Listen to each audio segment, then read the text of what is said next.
And a good afternoon to you from Columbia, South Carolina. Brooklyn Casey High School is the location for the 2017 EAC Championship game. Today it's Palmetto Prep coming in at 7-2, taking on Georgia Prep coming in at 7-3. 62 degrees, breezy but sunny skies here today in South Carolina. Chris Sheeman and Harrison Huntley, glad to be with you. And Harrison, it's been a little bit of a break that we've seen Palmetto Prep play, but they've been on a roll. As I mentioned, just the 2 losses on the season. Yeah, absolutely, and being able to host the conference championship, that's a huge advantage here. Didn't have to travel, slept their own beds last night, and so I'm excited for this one. Think that Palmetto Prep has a good advantage, and they look jacked right now if you see them running out for the kickoff. These 2 teams met October 29th in Atlanta, and Georgia Prep hosted that game. Palmetto Prep came ahead 34-7. Colin Sneed, 3 touchdown passes, 2 of them to McCall. The defense also with a couple of touchdown scores in that game. So Palmetto Prep played that game shorthanded as well. So they've got basically their full roster here today. It will be Palmetto Prep who will kick off as the Lions won the toss. So Georgia Prep in the white, Palmetto Prep in the red, white, and blue. And it'll be the usual suspect, Christian Ramirez, who will kick it off for Palmetto Prep. Christian Ramirez offered by Johnson C. Smith. So Ramirez booms it forward, and we're underway here in the EAC Championship game. And Ramirez again, big leg on him as he sends it into the end zone. Let's talk a little bit about the starters on offense today for Georgia Prep, the Lions. Quarterback is Corey Graham, good player at Flowery Branch. We'll talk about that. Left tackle is number 74, Kanari Boston. The left guard, number 7, Jacoby Wilkerson. The center is number 52, Segret Webb. The right guard, number 63, David Velasquez. And the right tackle is number 79, Jesus Alvardo. The tight end is number 8, Shaq Gates. And the running backs, number 21, Anthony Barmer. Number 25, DJ Bethune. The receivers, number 18, Hunter Brown. And number 11, Jalen Askew. Shotgun set here for Corey Graham, 1st and 10 on their own 25-yard line, and he pitches it out. It's complete to Askew, and Askew dragging tacklers with him to the 30-yard line. Let's set the defense for Palmetto Prep on the line. It's number 99, Kenny Terry, number 42, Tay Ellerby. They're the ends. Hayden Mitchum, number 97, is the tackle. Linebackers, number 19, Ricky Crowell Jr., number 37, True Self Cooper, number 18, Chase Hartley, and number 98, Cameron Wilson. The corners, 15, Josh Williams, 25, Parker Wingate. The safety is Draquan Lindsay, he's number 14, and the free safety, number 21, Aaron Muzan. So 2nd down, and we'll call it 4 from the 31-yard line. Handoff goes to the running back, Barmer, who cuts it to the right side. And it looks like he has enough, Harrison, for a 1st down. Yeah, pretty good ball movement so far. 3 plays and almost a 1st down so far for Georgia Prep. I think the key today is going to be depth. And, you look at Georgia Prep, you can see their entire bench right in the shot right now. And so, they're going to be tired come 3rd, 4th quarter. And Palmetto Prep with a full sideline over here. I think that's going to be a matchup to watch just later on in the game, who's still out there as far as depth goes. Anthony Barmer was a good running back at Edgewood High School, just 3 games last year, but he did average close to 8 yards per rush as he gives his team a 1st down and now movement, and it looks like on the defensive line here for Palmetto Prep. Yeah, it's going to be a encroachment penalty on Palmetto Prep, and something we've noticed a lot in these games is the team that wins is the one that makes the least amount of mistakes. The team that, continually commits the dumb penalties is the team that finds up behind late in the game more than often in this conference. So 1st and 5 at the 41-yard line. More movement. It looks like Mitchum is a little jumpy at the early stages. When the coach will start yelling out now to watch the ball, you got to stop trying to figure out the snap count, stop trying to figure out when they're going to snap it, and just wait for the ball to be snapped.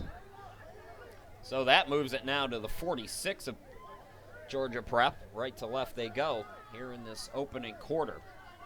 So Corey Graham, 3 receivers on the near side. Barmer is the lone back. Corey Graham, option keep, and he takes it ahead for a gain of a couple. Kenny Terry on the left side makes the stop for Palmetto Prep. 2-yard gain.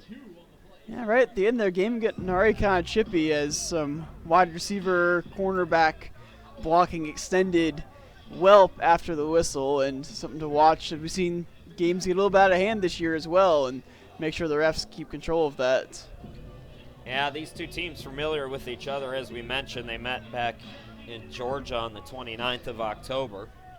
Folks, don't forget we got the YouTube chat going, so feel free to give us a shout wherever you're watching from. Could be our third commentator. Oh, boy. That's Terry, I believe, coming on the near side, and this time it's on the Lions, so false start. So 3 penalties in, 6 plays here? Yeah, you can tell just a lot of energy and excitement between these two teams, and especially on the line, they just can't wait to get going. So from a 2nd and 8 now to 2nd and 13 at the 42-yard line. Corey Graham played last year at Flowery Branch, 8 games, 48% completion rate, 312 yards passing, 3 touchdowns, 1 INT, and 40 yards rushing. So primarily a pocket passer, although we did see the option play. Now he airs it out deep, and coming up with the grab, albeit out of bounds, was askew on the far side. It's a good little deep ball there. Made a little too much air on it from Graham, but nice catch nonetheless to even come down with that from askew. Interesting. Harrison mentions too much wind on it because the wind is blowing in the face of Corey Graham, and it's been gusty. Well, Sorry, Harrison. Something to watch as we go, because the wind is in the face of Georgia right now, but in the 4th quarter it'll be in the face of Palmetto Prep. Something to watch for late field goals. So 3rd and 13 now, pressure being shown, and Corey Graham's going to be taken down.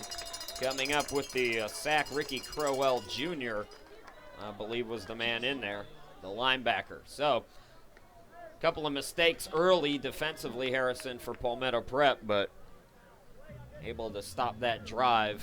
And coming in to punt now is Jesus Alvarado, who's also the right tackle. Yeah, a very gutsy call there from Palmetto Prep, blitzing on 3rd and long, but it pays off really well, and they'll get good field position here.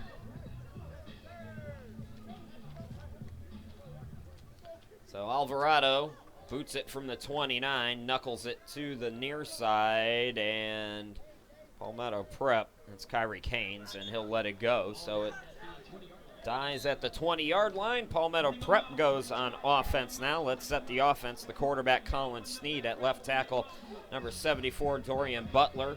Left guard is number 70, Mookie Turner. The center, number 68, Tyler Macbeth. At right guard, it's number 55, Nick Evans, and at right tackle, number 66, Tyler Crawford. The tight end is number 11, Blake Brock. The running backs, number 33, J.B. Thompson. Jordan Mathis will be back there to block as well. He's number 88. The receivers, number 80, Tyreek Martin, number 22, James Hamilton, number 13, Kyrie Haynes, and number 5, Cam Brown. Colin Sneed, 3 touchdowns in the last meeting against the Lions. We'll set the Lions defense here in just a moment. It's a pitch back to Cam Brown, who bombs it down the field, diving, unable to come up with it. Tyreek Martin, trickeration.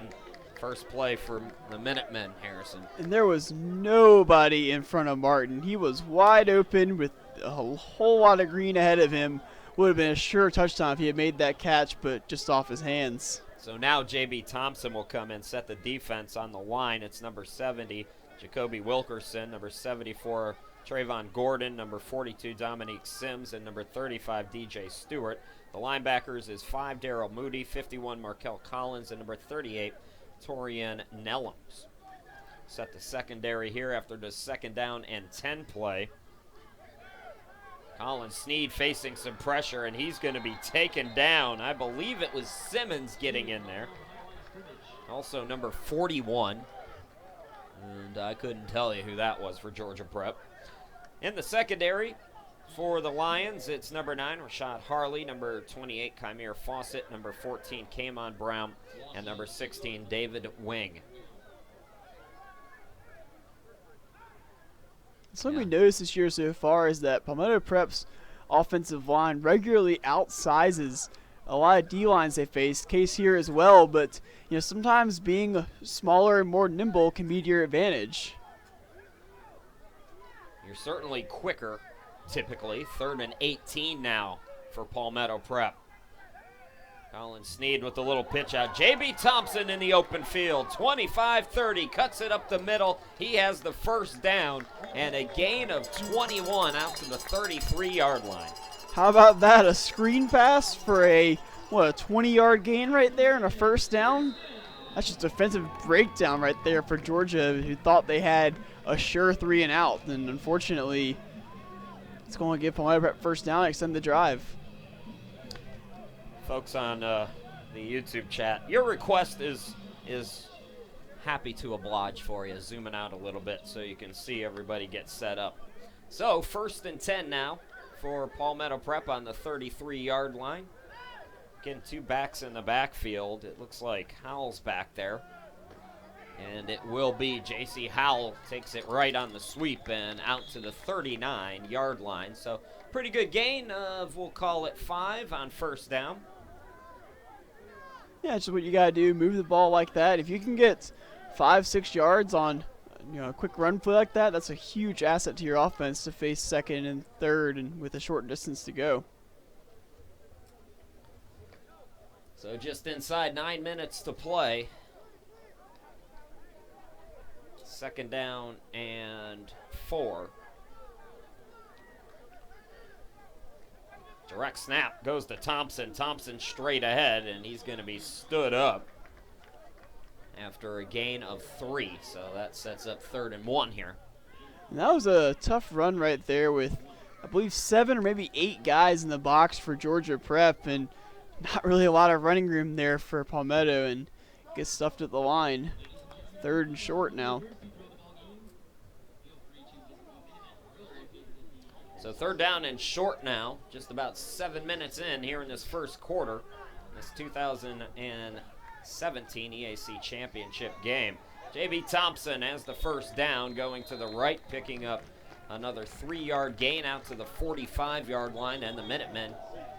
Now a late flag comes in.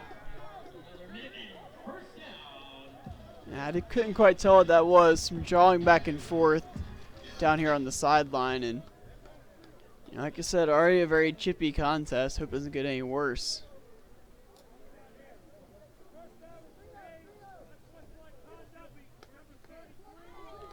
So we have sportsmanlike on Palmetto Prep, number 33, but it was after the first down. So the first down does count, but Palmetto Prep's going the other way. They'll be back to their own 30-yard line, left to right.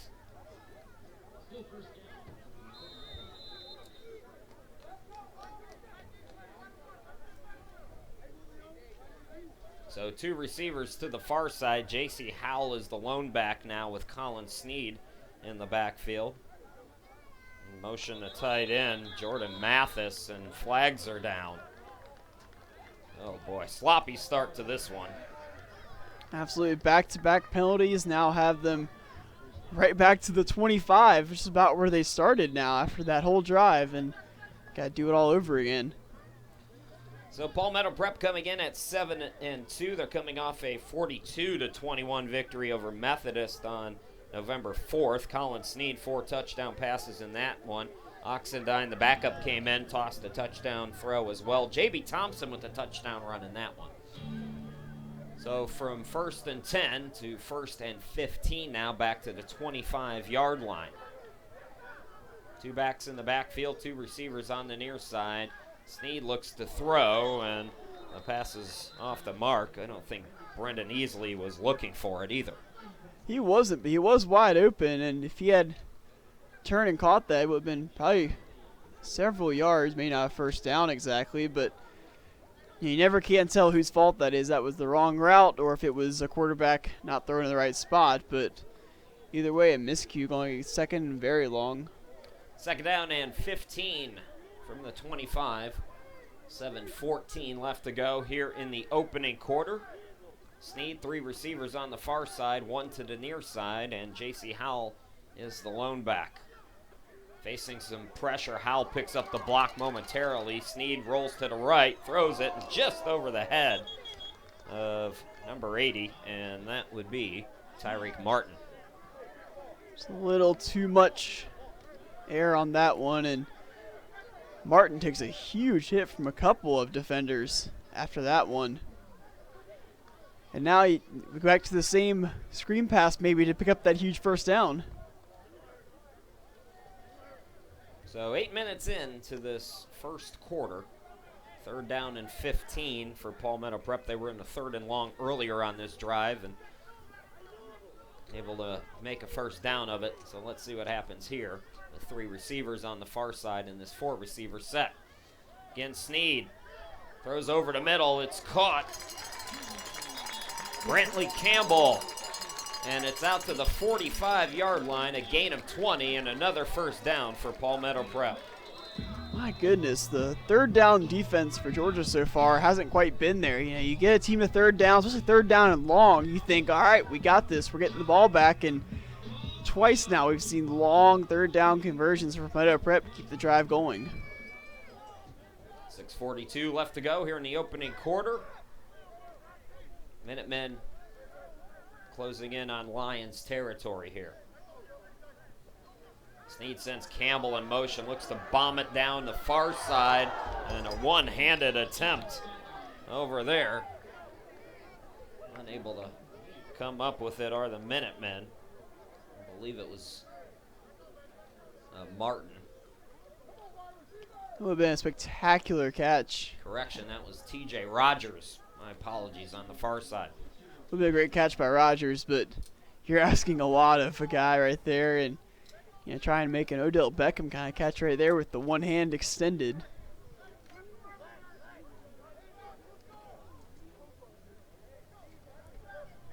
Second and 10. Fumbled snap. Did Sneed get on it? Several Lions players down on the bottom, and they say Georgia Prep has recovered. So the first turnover of the game. And the Lions will get it back.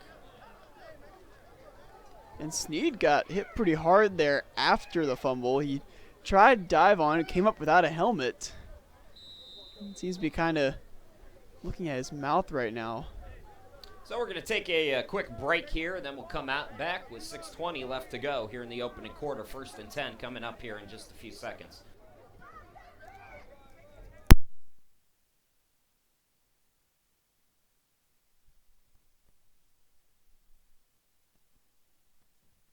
All right, welcome back. 1st and 10 now for Georgia Prep, and the quarterback, Corey Graham, facing some pressure, tried to roll to the near side. Too many Minutemen are there. True Self Cooper making the stop on the play. So it's a loss of, we'll call it 3, back to the 43-yard line. That'll set up a 2nd down and 13. Chris Sheeman, Harrison Huntley here with you. KC, South Carolina, Brooklyn, KC High School. 5:46 and counting left to go here in this opening quarter. 2017 EAC championship game. Georgia Prep won this last year.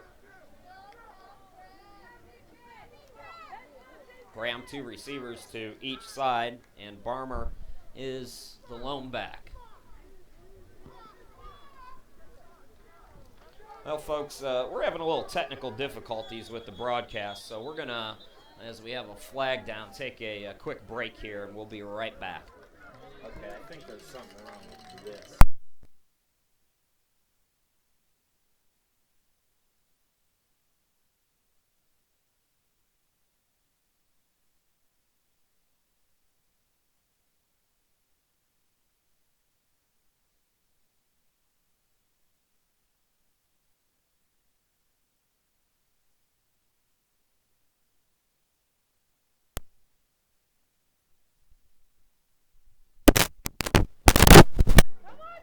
All right, that should look better for you, folks. Apologies for the technical issues as we have this 2nd down and 18. Corey Graham trying to take it himself and gains most of those penalty yards back, so it'll be a 3rd down and about 12 here. Second drive of the game for Georgia Prep. So far, just 1 first down. 3rd down and 12 here for the Lions. 4:27 left to go here in this opening quarter.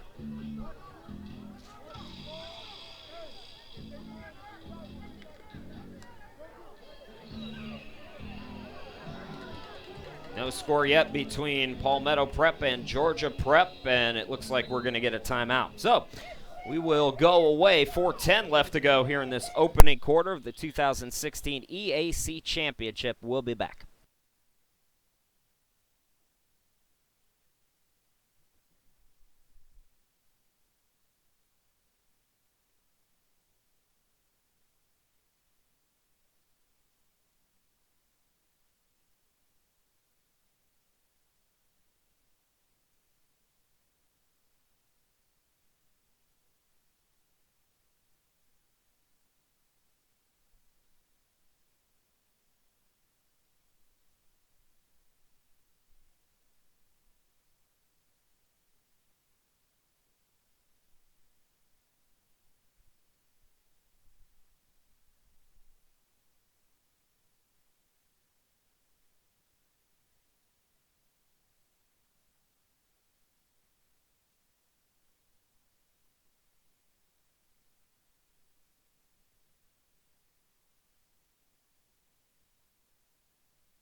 Third down and 12 for the Lions on their second drive of the game. First time in Minutemen territory. They have it Palmetto Prep's 42-yard line, 41, excuse me. 4:08 left to go, and it's going to be a pitch out.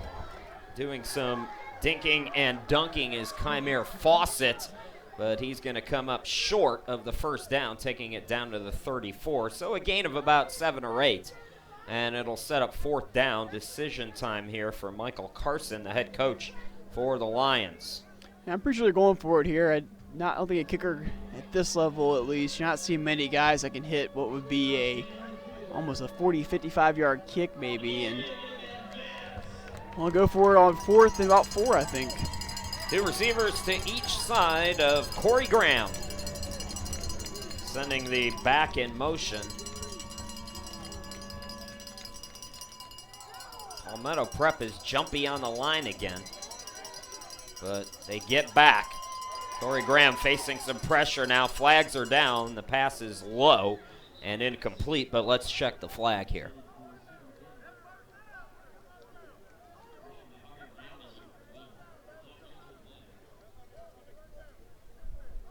That's an eligible man downfield, so it won't matter. Turnover on downs. So Palmetto Prep will get it back. They'll take over on their 34-yard line. Last game of the season for Palmetto Prep. All kinds of offers coming in. We'll run down some of them. J.C. Howell, Weber International. William Burton, the defensive lineman. Burton, offered by Hastings College. Jody Powell, another offensive lineman by Gavilan. Chase Hartley, the linebacker. We've talked about him before. Preferred walk-on for Toledo up there in northeast or northwest Ohio. Hassan Nisbet received an offer from NC Central. A couple of linemen, Austin Harris, Nick Evans, offered by Bluefield, and I mean that's probably a quarter of the offers so far for Palmetto Prep this year. A lot of guys moving on. Colin Sneaver asking about him as he gives the first down snap to J.B. Thompson, who makes a nice spin move and a gain of 9 out close to the first down marker. And you know, everybody kind of saying, yeah, Colin could probably go to any D2 that he wants. It's just his size at only 5'11" is, keeping those offers from D1 schools from coming out. But he's a heck of a playmaker. I'd like to see him playing past Palmetto Prep. Yeah, and you have to be just insanely mobile to be a quarterback below 6 foot, and I think given the chance he could shine on a much, much bigger stage there with the skill set he has. Facing pressure here, able to escape briefly now, able to get it away, but it's a dangerous pass and it's intercepted came on Brown. Looking to run it back, escaping tacklers, taking it inside the 20 before he's finally forced down. And 2 turnovers now on Palmetto Prep. Yeah, and that's his ball that you either got to take a sack or throw away with. Sneed trying to make something out of nothing there. He's got 3-4 guys in his backfield and unfortunately turns into an interception and will set up a red zone opportunity for Georgia Prep. 2:17 left to go here in the opening quarter. Already 2 turnovers for Palmetto Prep. Mentioned they beat Georgia Prep 34-7 on October 29th. They were shorthanded in that game. And there was a little nervous energy from the AD, Wes Thornton, and some of the coaching staff saying, yeah, we beat them pretty well, but the hope is we don't get too confident. Well, they've come out sloppy. So confidence not the problem, but sloppy is. Corey Graham now, and oh boy, we're going to get a false start by the receiver, Gates. You don't usually see that from a slot receiver, but he went way too soon. Must have just heard what he thought was the snap count and went ahead running his route before realizing that wasn't the right call. So it's been a penalty-filled first quarter here. 2:17 left to go. So it's 1st and 15 now from the Palmetto Prep 20-yard line for Georgia Prep. Corey Graham, option, pitches it out. Over on the far side, I believe it's DJ Bethune, who gains a few yards back down to the 18, so it'll be 2nd and 13, we'll call it.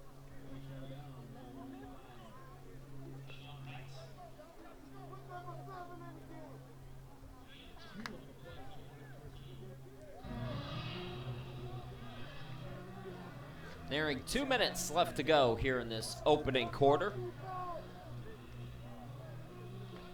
Palmetto Prep looking for its 8th win of the season. Georgia Prep also looking for win number 8. Georgia Prep at 7-3, Palmetto Prep 7-2, and the Lions, the defending champs here in the EAC, and it looks like we're going to get another timeout. So, timeout on the field. We will step aside again. 1:43 left to go here in this opening quarter.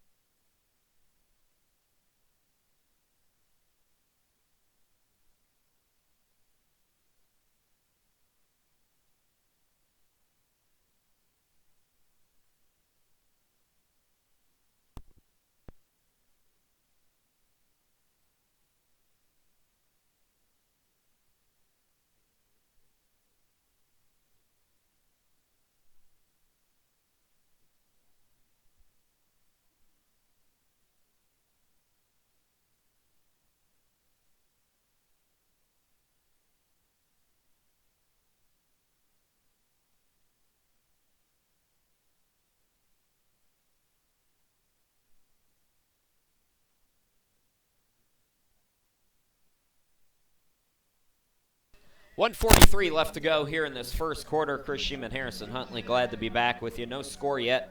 Georgia Prep on the drive. They have a 2nd and 12 inside the red zone. Under center is Corey Graham now, and he's going to pitch it out. The Bune on the reverse now to Askew, who cuts it to the right side, taking it inside the 10. Pretty decent play there, as it looks like they gain 9, so it should be 3rd down and 3. Yeah, perfect execution there. You send the quick pitch, get the whole defense going one way, and then reverse it right back. And a lot of green there, and 3rd and manageable now inside the 10. Jalen Askew at Parkview last year was a dual threat, receiver and running back. 3 years at Parkview combined, he had 794 receiving yards on 77 catches and 5 touchdowns. So he's an athlete. He's lined up as the receiver on the far side here on 3rd and short.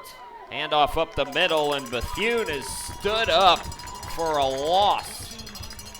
They'll call it a loss of 2, and that'll bring up 4th down now, and another decision for Michael Carson. The wind has died down.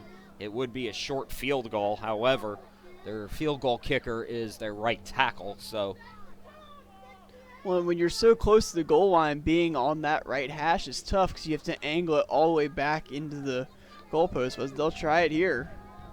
Looks like it's going to be David Velasquez.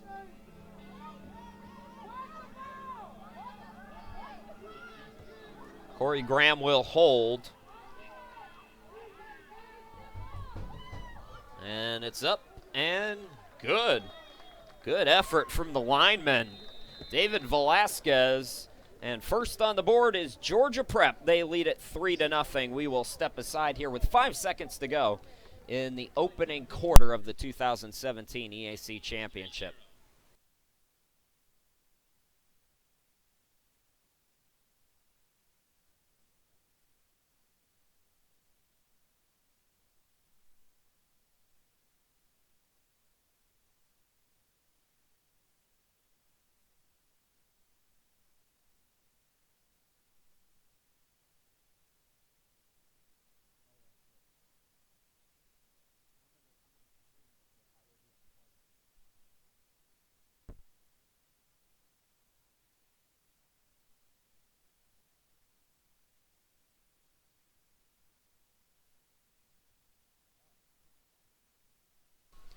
Five seconds left to go here in the opening quarter, and field goal from Georgia Prep, and David Velasquez has them up by 3. Chris Sheeman and Harrison Huntley, glad to be with you. Just say about a 27-yard field goal, Harrison? Yeah, I'd say so, about the 12-yard line. So you add somewhere around 15 yards usually. So yeah, 27 sounds about right. So the Lions, defending champions, coming here to Columbia, and they will likely leave this first quarter with the lead. And again, Velasquez will kick off. And it's going to be handled over on the near side. Kyrie Haynes takes it to the 25-30 and 35. We'll see where they mark them out of bounds. And it looks like it'll be past the 40 at the 41-yard line as quarter number 1 comes to a close. Georgia Prep 3, Palmetto Prep 0. We'll be back with quarter number 2 here shortly.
On to quarter number 2. Palmetto Prep trailing 3-0. Chris Sheeman, Harrison Huntley, glad to be back with you. So Palmetto Prep, good field position. They actually spot it at the 40-yard line. So that's where the Minutemen will take over here. Start of the second quarter. It's been sloppy so far, Harrison, for Palmetto Prep.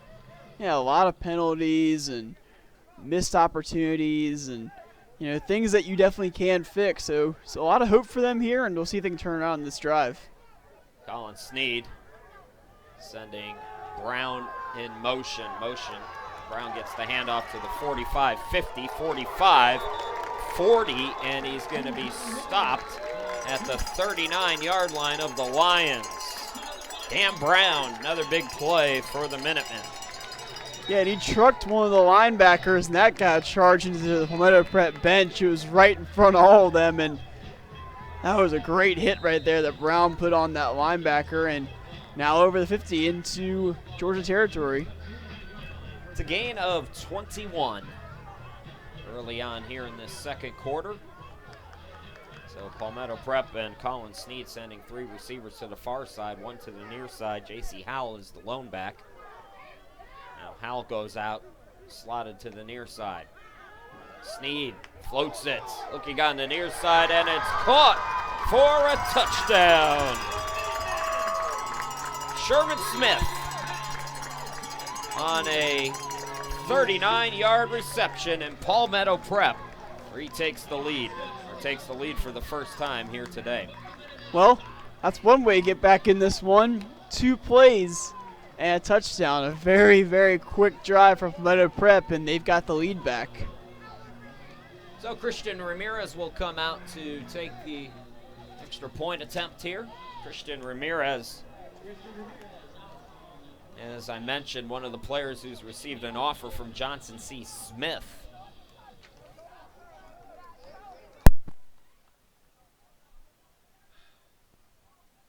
And Ramirez boots it through. 7-3 Palmetto Prep early on here in the second quarter. Take a quick break, folks, and we'll come back and bring in the kickoff here in just a second.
.20 left to go here in this opening half, and Palmetto Prep, Colin Sneed hooking up.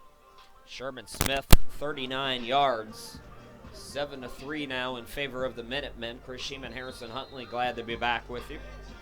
Christian Ramirez getting set to return. This came on Brown, back to receive. Also back there, I believe, is Jalen Askew. Hard to see the number over on that far side.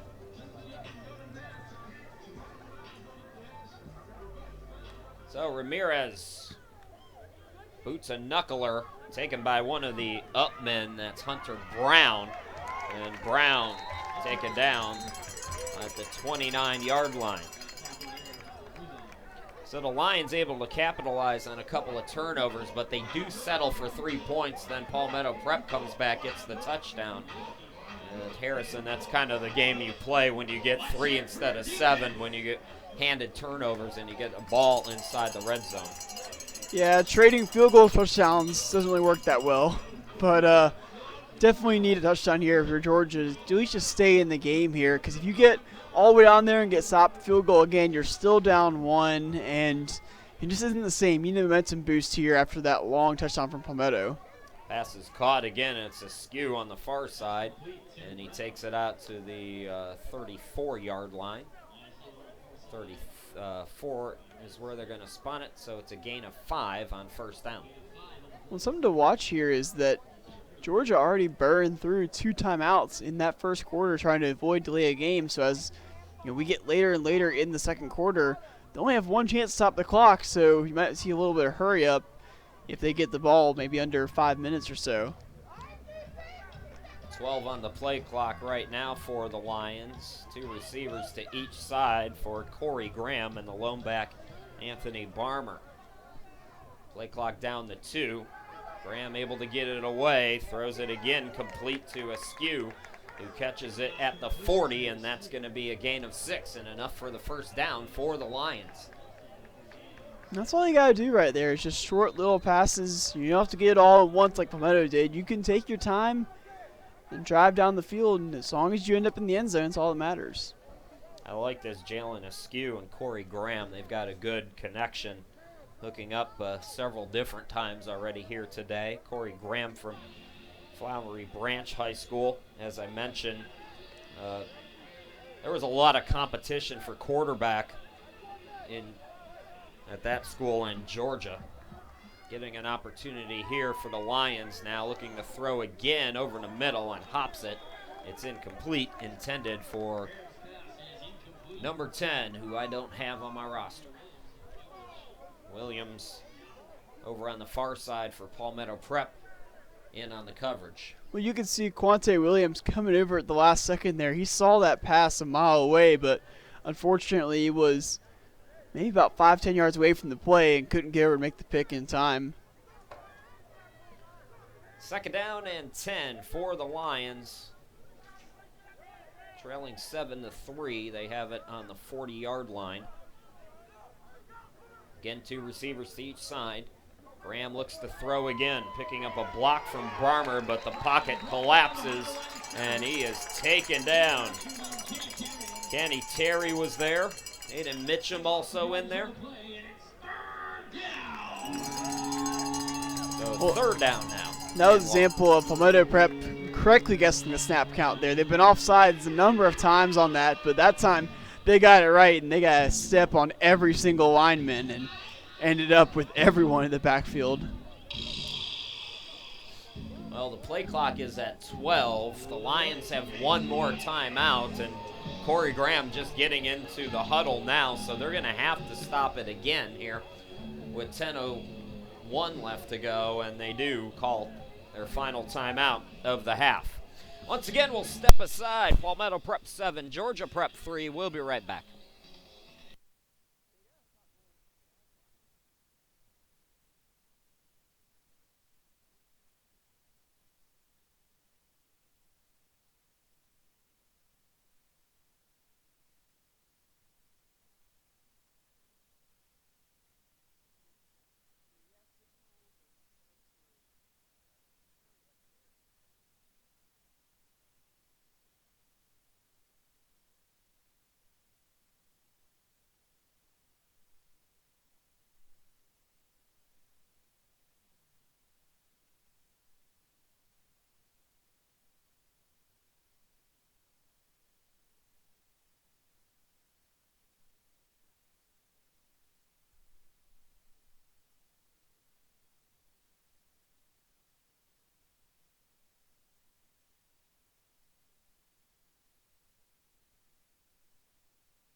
Just underway here in this second quarter. 7-3 Palmetto Prep. Chris Sheeman and Harrison Huntley, glad to be with you. 10:01 left to go, and it's 3rd and 17 now for Corey Graham and the Lions offense. The Lions out of timeouts with 10 minutes to go here in the second quarter. Corey Graham loses the football. It's taken by one of the,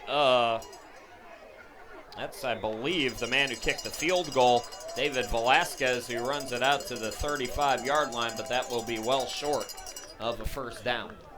Yeah, he was trying to evade the rush there and ended up getting the ball knocked right out of his hand. And very fortunate Velasquez there, else Palmetto already have the ball. So Georgia Prep will have to punt. Is this the first time they've punted here today? Believe so, yeah. It's the first punt that we've seen from Georgia, and it looks like it will be Velasquez handling the punting duties as well. I believe Cam Brown is back there to receive the kick. Usually we see Kyrie Haynes.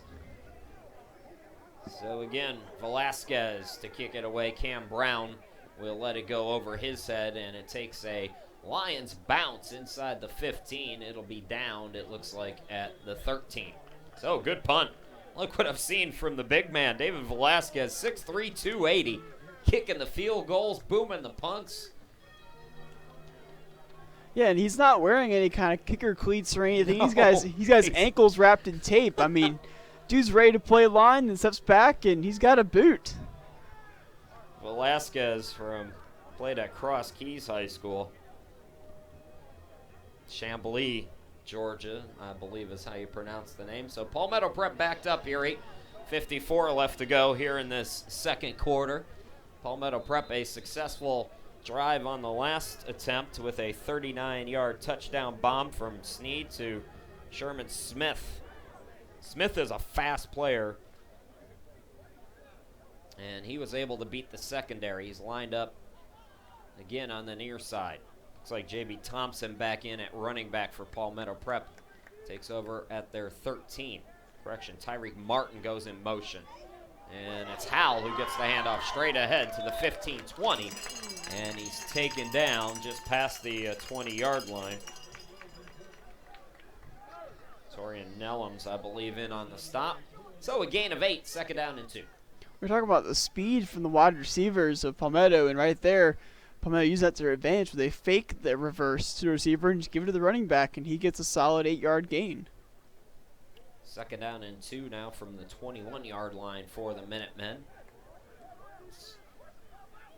2 receivers set. Tight end Mathis in motion to the near side. Handoff to Howell, and he goes ahead for a gain of 1. So that'll set up third down and short for the Minutemen. And I expect Palmetto Prep to take their time on this drive. They got 8 minutes. If they can get a first down here, they can really milk the clock all the way down and try to score at the last second and take a 2-score lead into the half. Some extra receivers coming in. Sherman Smith easily, and also Haynes is back out there. The play clock is down to 9 as Palmetto Prep breaks huddle here. Nearing the midway point of this second quarter, 7:39 to be exact, and the play clock hits 0. Minutemen were unaware, and it's going to be a delay of game. Another penalty. It's a tough delay game to take there on third and not even a yard, really, and now you got to cheat up your play call here to try to get 4 or 5 yards. Yeah, we'll call it third down and a long 5. J.C. Howell, the lone back. Sneed bombs it down the far side, and it's just a little bit long. Intended for Haynes. So 3 and out go the Minutemen, just past the midway point here in the second quarter, 7:25 to be exact. And Mark McCloskey, who has punted the ball well enough to earn himself a preferred walk-on at Coastal Carolina. Coastal got their first Big South win, I think. Oh, yeah, Sunbelt. Sunbelt. Yeah, it's a good spot for him. You know, not a lot of kickers and punters getting scholarships these days, and so preferred walk-ons probably as good as a scholarship for some other skill position players. Again, the play clock's running down. It's down to 3, but there were some issues with getting the footballs in. And now there's so 2 balls in the field. This has been a sloppy day today. This is sloppy. Even the referees in the game now. Are they gonna? They can't. Yeah, they're not gonna back them up. I was gonna say. So the shot or the game clock at 7:25, and the play clock did reset. So McCloskey again to kick it away. He's standing at his own 5.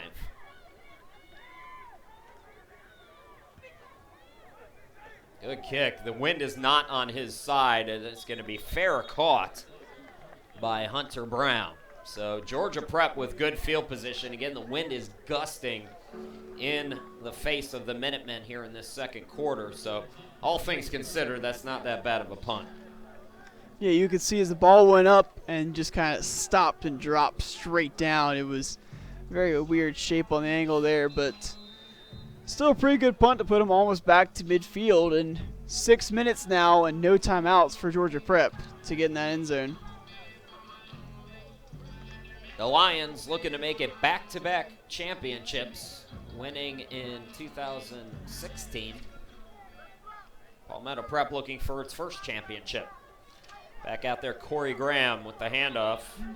It's Bethune who goes forward for a gain of 5 out to the Palmetto Prep 40-yard line. 6:09 and counting to go here in this first half. At halftime, we'll take our usual break. So you guys can go check in on the NFL. Whatever you want to do. Grab some lunch maybe. Start on Sunday supper. Call your mom. She misses you. 15 minutes. We'll take a break. 2 backs in the backfield again. Barmer and Bethune with Corey Graham. He's got 2 receivers bunched to the short far side. 1 on the near side. Looking to throw to that far side. Graham airs it out, and It's going to be over everybody's head. They were looking, as Palmetto Prep, for offensive pass interference there on whoever number 10 is. You guys on the YouTube chat, if you know who number 10 is for Georgia Prep, let me know, because he's not on my roster. Well, I couldn't tell there if the defender couldn't get numbers kind of on the far side from us, but I couldn't tell if he tripped out there or if that was just a push in the back kind of. It was Carson, Ezekiel Carson, on the coverage there, and I couldn't tell if he got pushed over or if he tripped, but either way, him being on the ground caused the incompletion. 3rd and 5 now.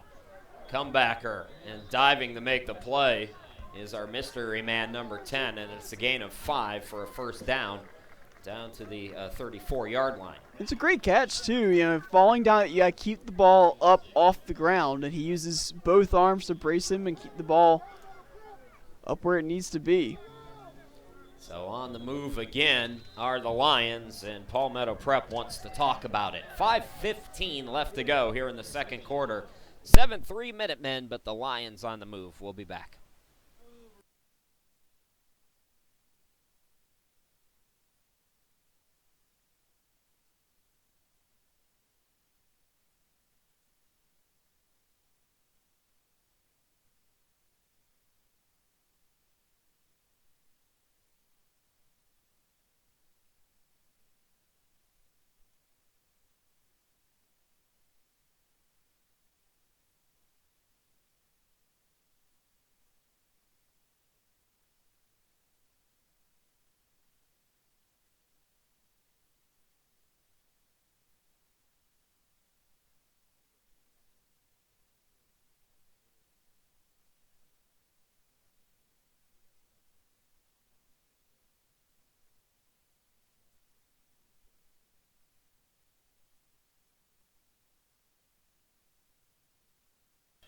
Quarter number 2, 5:15 left to play, and the Lions with a 1st and 10 inside Palmetto Prep territory at the 34-yard line.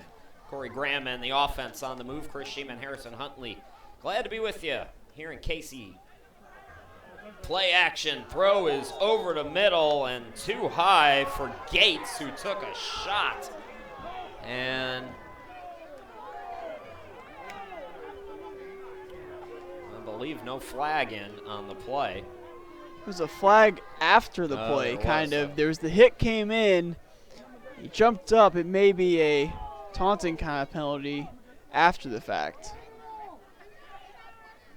So the penalty most likely not on the hit, what you're saying. Calling a personal foul on Palmetto. No other signals, so it could have been on the hit or it could have been afterwards. Either way, it's going to be 15 yards and a first down for Georgia. Well, the home fans don't like it, but if there's jawing or if there's any kind of targeting, everything we know about football, there's just no reason. You've got to play it safe, and I understand the officials are in a position, and we've been trained to think of football as a certain way, but we've got to relearn it. We've got to relearn the game because you just can't take chances. So, first down inside the 20 now at the 19, and Corey Graham going for the end zone, but overthrows a scoop. Well, if they're using the yellow soccer lines in this field, might have a shy at that, but when the football lines, that ball was way out of bounds. It's Hunter Brown. It's 18, not 10. Folks, I'm just going to level with you. This is my 43rd broadcast of November, and this is the last one, and they're not gonna send this one to the Broadcasters Hall of Fame. Let's put it that way. So thank you, the folks on YouTube. Hunter Brown wearing number 18, not number 10. Oh boy, 5:03 left to go here in this second quarter. 2nd and 10 now at the 19 of Palmetto Prep for the Lions, and that pass is going to be incomplete. The play intended for Hunter Brown. And some broadcasters may try to blame the numbers or the lights. No, we're going to own it. Nope. Palmetto Prep fans have been watching long enough to know what kind of a stooge I am. Yep, we're going to own our mistakes, and that's the kind of broadcast this is.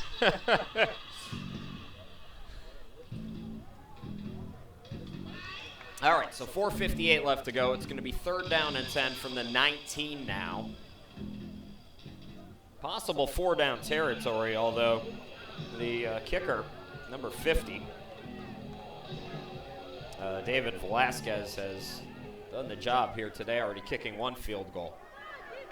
Now it's going to be a keeper by Graham. Graham turns on the Jets, and it looks like he's going to be stopped for a 9-yard gain. So 4th down and 1. And another interesting decision here for Michael Carson and his staff. We'll have to see where the spot is here. It looks awfully close, and a flag now, and so that there goes that 1st down. 2 flags. Well, I saw one was one of the players drawing at the ref for the spot, and then the coach came running off the sidelines, and that's probably responsible for the next flag.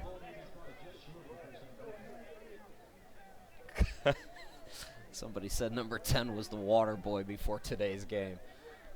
Oh, you guys aren't making it easy on me, are you? I'm not sure what, if it's on the Lions, and they were the only ones around the officials, so I got to think it was. Yeah, what I think the complaint was. I think it was about the spot, and one's on the player, one's going to be on the coach as he came running off the sideline. And they assessed 2 penalties. That'll knock them all the way back to the 40-yard line. Folks, if you may have wandered in on YouTube, this is there's that Last Chance U show that we all know. This is the real Last Chance U for these men here, and those kinds of little things, those penalties and the jawing at the officials, this could either be your last game or not. And in some cases, it's out of your control. Colin Snead's too short to play Division I, according to their coaches. There's nothing you can do about your height. And it looks like they're going to call 2 penalties. Unbelievable. And they toss somebody.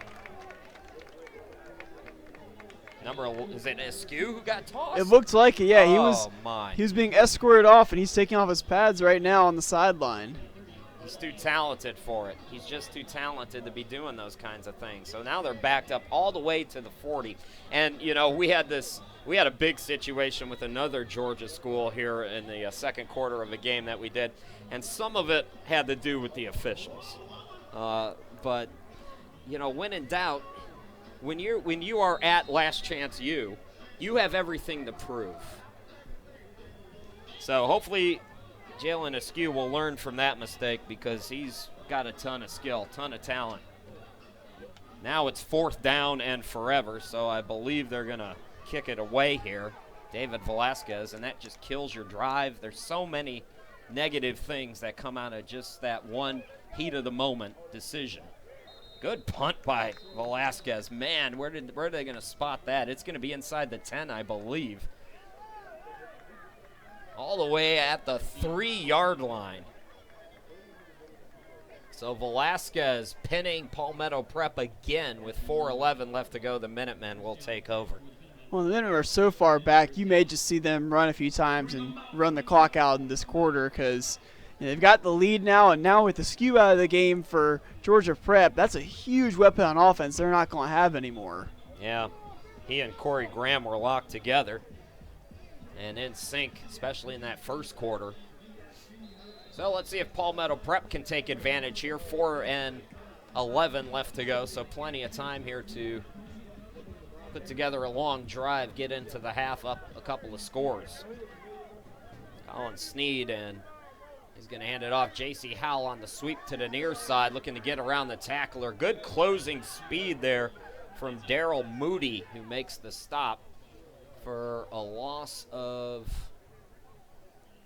kind of a weird angle, but it looks like a loss of 1.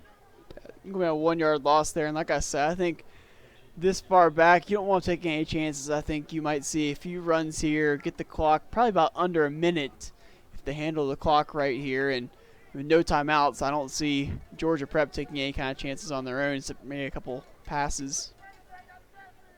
Yeah, one of the folks on the YouTube chat, coaches view attitude with more strength than ability. That's the truth. Colin Snead looking deep. It's caught on the near side. Flags are down. Smith with his second reception, and we'll check the flag here. As of now, it's a 1st down at the 28-yard line.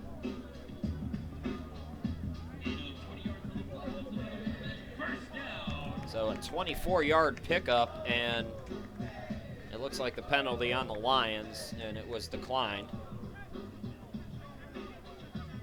And maybe kind of a holding at the line. Yeah, it's going to be defensive holding right at the line there, but didn't really matter because you saw Smith get way out ahead of everybody and made the catch anyway. 3:19 left to go. On the march, the Minutemen leading 7-3. Two receivers to each side. J.B. Thompson is the lone back.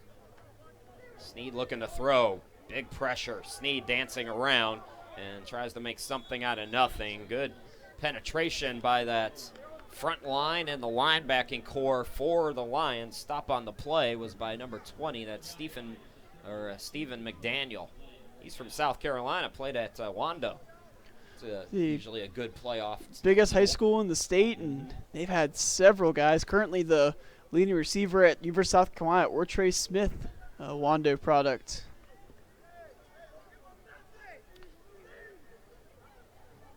So, Sneed picks up one. Jeter in motion to the far side. Sneed looks over for Jeter. Pass is caught at the 35, and Jeter has the first down out to the 40-yard line. 2:20 left to go. Palmetto Prep has 2 timeouts left. But no need to hurry here. Yeah, just keep moving the chains. You have plenty of timeouts. You've got only about 59 yards here, and you can even move it into about maybe the 30 or so is probably going to be Ramirez's range. He's got a great leg on him. Sneed looking to sling it again, and again it's Jeter over the middle, close to midfield. Actually, they're going to spot him right at the 50, so a 9-yard gain inside 2 minutes to go, 1:49 to be exact. Yeah, I think Georgia is going to try to step back a little bit and keep them out of the end zone, but by doing that, they will get up these 10-yard outs over and over again, and eventually it's going to end up being a score. 3 receivers on the near side now, 2nd down and 1. Colin Sneed takes off, 1st down and more, 45, 40, 35, dragging bodies down to the 31-yard line. Gain of 19 and a 1st down for the Minutemen. That was impressive watching Colin Sneed dragging 3-4 defenders there towards the end of that play, and he's got them just about in field goal range now. 1:09 left to go. Clock continues to move here. Sneed dancing around, and he's running out of real estate. He'll be taken down back at the 35-yard line. Again, McDaniel was there. And DJ Stewart also in on the play, and we have a timeout for the Minutemen. 54 seconds left to go. We'll step aside here late in this first half.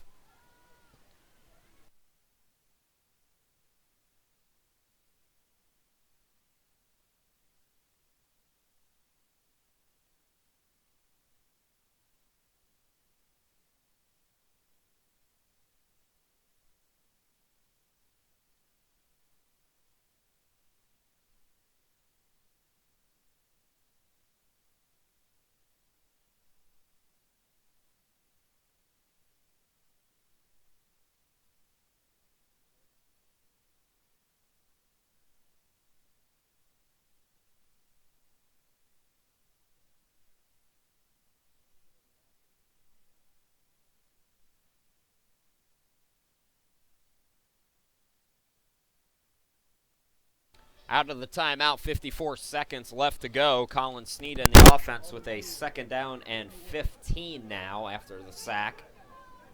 Looking to increase their lead. Tight game here in the championship. Over the middle, that's going to be caught.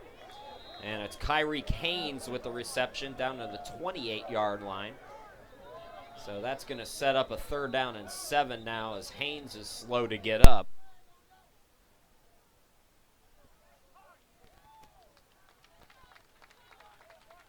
So Haynes up quickly. It was a clean hit, just a hard hit.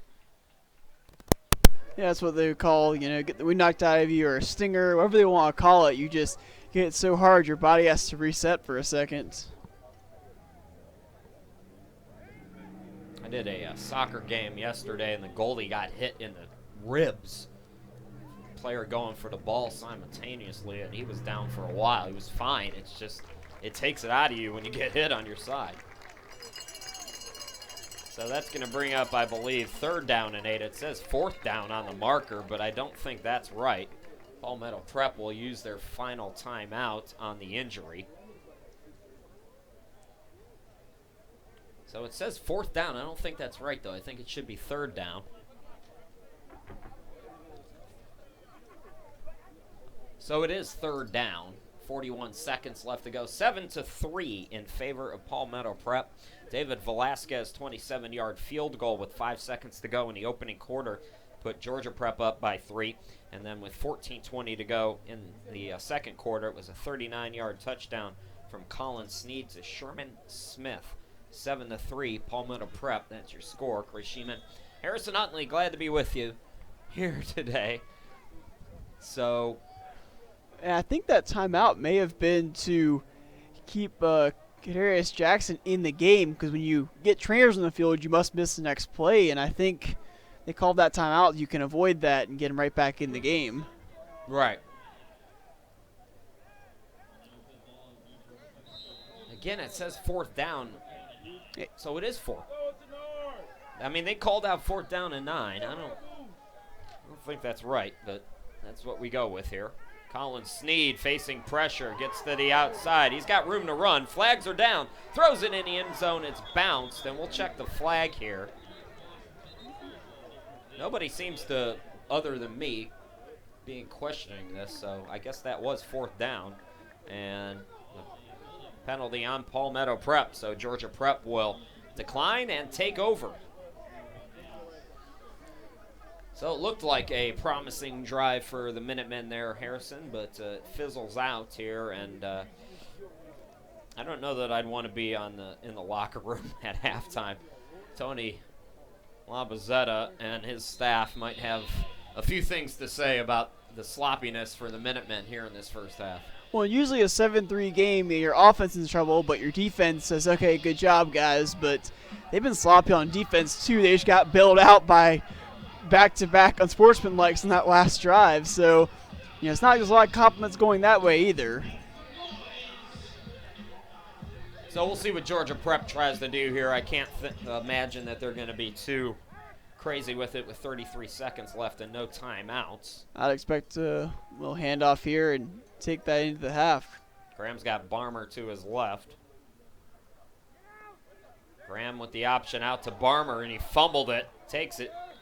Able to pick it up. Kenny Terry makes the tackle for loss, and that will likely be the final play of this opening half. Yeah, that was dangerous right there. They almost lost the ball, and that could have been a Palmetto Prep field goal. So the players will head to the locker rooms, and we will take our 15-minute break. 7-3, Palmetto Prep over Georgia Prep. After 30 minutes of play, we'll take a timeout again, 15 minutes, and then we'll come back and bring you the second half here in just a little bit.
Quarter number 3 set to get underway. Chris Sheeman and Harrison Huntley, glad to be back with you. It will be Palmetto Prep football as Kyrie Canes gets set to receive the kick from Jesus Alvarado, not David Velasquez. We were given the wrong information, folks, but I believe a relative of some kind for Jesus correcting us, so thank God for Twitter. So it is Alvarado who put Georgia Prep on the board with that 27-yard field goal and has been kicking pretty well as he bounces the kickoff here. It's taken by Carson at the 25, takes it to the 30, cuts to the middle, 35, and he's stopped at about the 38-yard line. Rashad Harley making the stop. So Harrison, 7-3. Minutemen kind of sloppy in that first half. We'll see how things go here in quarter number 3. Yeah, and I think the key here is going to be Georgia Prep establishing some kind of offense without Jalen Askew. That was the biggest threat on offense for them arguably in the first half, and with him being ejected late in the second quarter, they got to find someone else to make those plays. J.B. Thompson in at running back, Colin Sneed. Palmetto Prep, couple of turnovers in that first half. They beat Georgia Prep soundly as J.B. Thompson is going to be stopped for a loss. They beat Georgia Prep soundly in part because they won the turnover battle. Palmetto Prep got 2 defensive touchdowns when these two teams met in Georgia on October 29th. Tay Ellerby with an interception for a touchdown. Aaron Muzan with a fumble recovery for a touchdown. It's been the opposite, though, here today. And that's why we have a tight game now. 2nd and 11 after J.B. Thompson loses a yard here. And it looks like they're going to bring in the tight end Jordan Mathis and line him up as a slot receiver over on the far side. Big number 88 over there. Coming in motion is Cam Brown. And Georgia Prep was ready for it this time. They tried that in the first half, Harrison, and it worked. But the Lions ready for it on the stop. DJ Bethune. Yeah, and as I said at the top of the broadcast, we're going to have to see how the depth factors in here, where a much smaller bench for Georgia Prep late here in the game. We'll see who's still got the legs and who's tiring out. So 3rd down after the loss of 2 now, and we'll call it 14 for Sneed and the offense. Good defense from the Lions here. Pressure. Sneed his as he throws. The pass is complete to Tyreek Martin, but out of bounds. So a 3 and out to start off quarter number 3 for the Minutemen. It's good defense right there from Georgia Prep, and they really need to make a statement coming out here to avoid getting down 2 scores. That's what they did, so a chance to establish themselves and possibly take the lead back here on the first drive of the 3rd quarter for them. This is the 2017 EAC championship game. The Lions are the defending champs. Mark McCloskey in to kick it away. Again, the wind blowing in his face.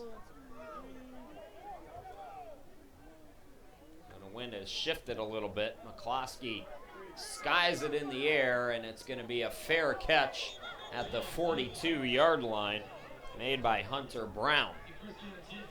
So that's where the Lions and Corey Graham will take over. And if you're just joining us, Jalen Askew, who was their big playmaker in the first half, was kicked out for arguing with the officials. So they are shorthanded on offense, Harrison. Certainly, and next man up mentality, but if you have a guy with the speed and talent of Askew, it's hard to replace that middle of the game. So it'll be Hunter Brown lined up on the near side. And it looks like Kamir Fawcett has come in at wide receiver, or Jahari Brown on the far side. Handoff going up the middle, DJ Bethune for a gain of 2 on, well, we'll call it 3 out to the 38-yard line. 2nd and 7.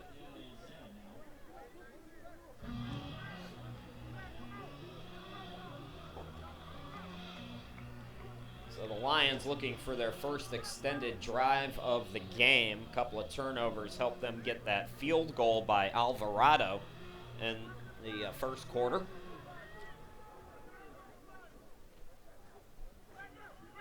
Getting the handoff, Bethune straight ahead, lost the football, and we'll see who comes out with it. They're going to say Georgia recovered it. So the Lions keep possession, gain 1, and it'll be 3rd down and 6 now from their own 39-yard line. Georgia Prep coming in 7-3, Palmetto Prep 7-2. 2 backs in the backfield, 2 receivers to the far side, and 1 to the near for Corey Graham. 10:54 left to go here in quarter number 3. Graham looks to bomb it for Brown, and it's going to be out of bounds, and a late flag comes in, some pushing and shoving there. Brown and Muzan. I didn't see the call there. Was that an incomplete pass? No, because it was out of bounds. Okay, so that's an incomplete pass, but we'll have to see what the flag turns out to be, if this will be a stop or a first down. Now, most of the time, it's defensive pass interference, but they called it on the offense, I believe. Yeah, it's going to be offensive pass interference. That penalty will be declined, and I think we'll see Alvarado out here to punt.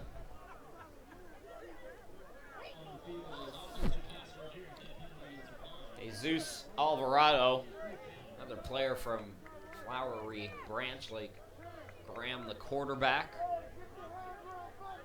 A couple other players on this roster, I believe, from that school, so he will kick it away. 6'2", 260. Here on 4th and 6. 2 3-and-outs here to start off this 3rd quarter. Back to receive is Cam Brown, I believe, again for Palmetto Prep.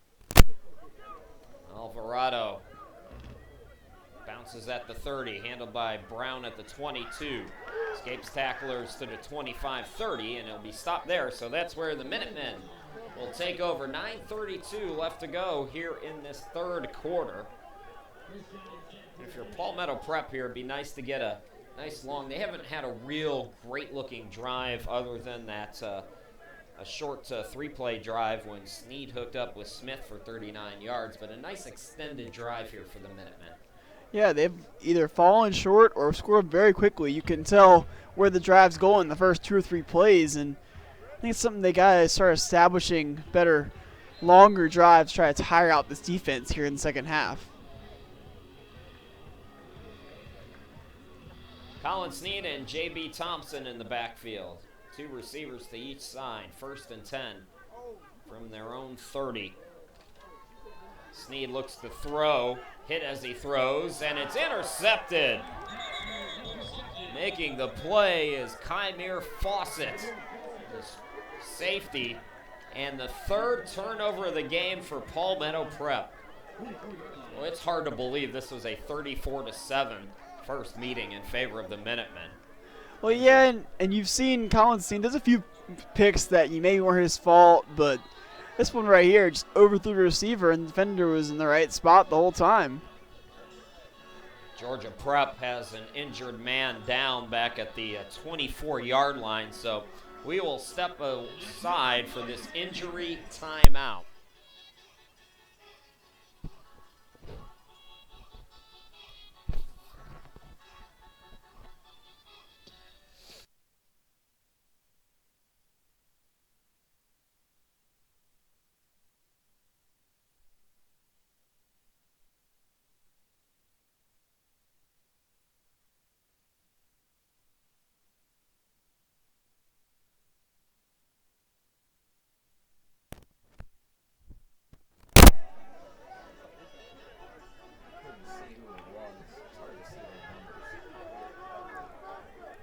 Welcome back, everybody.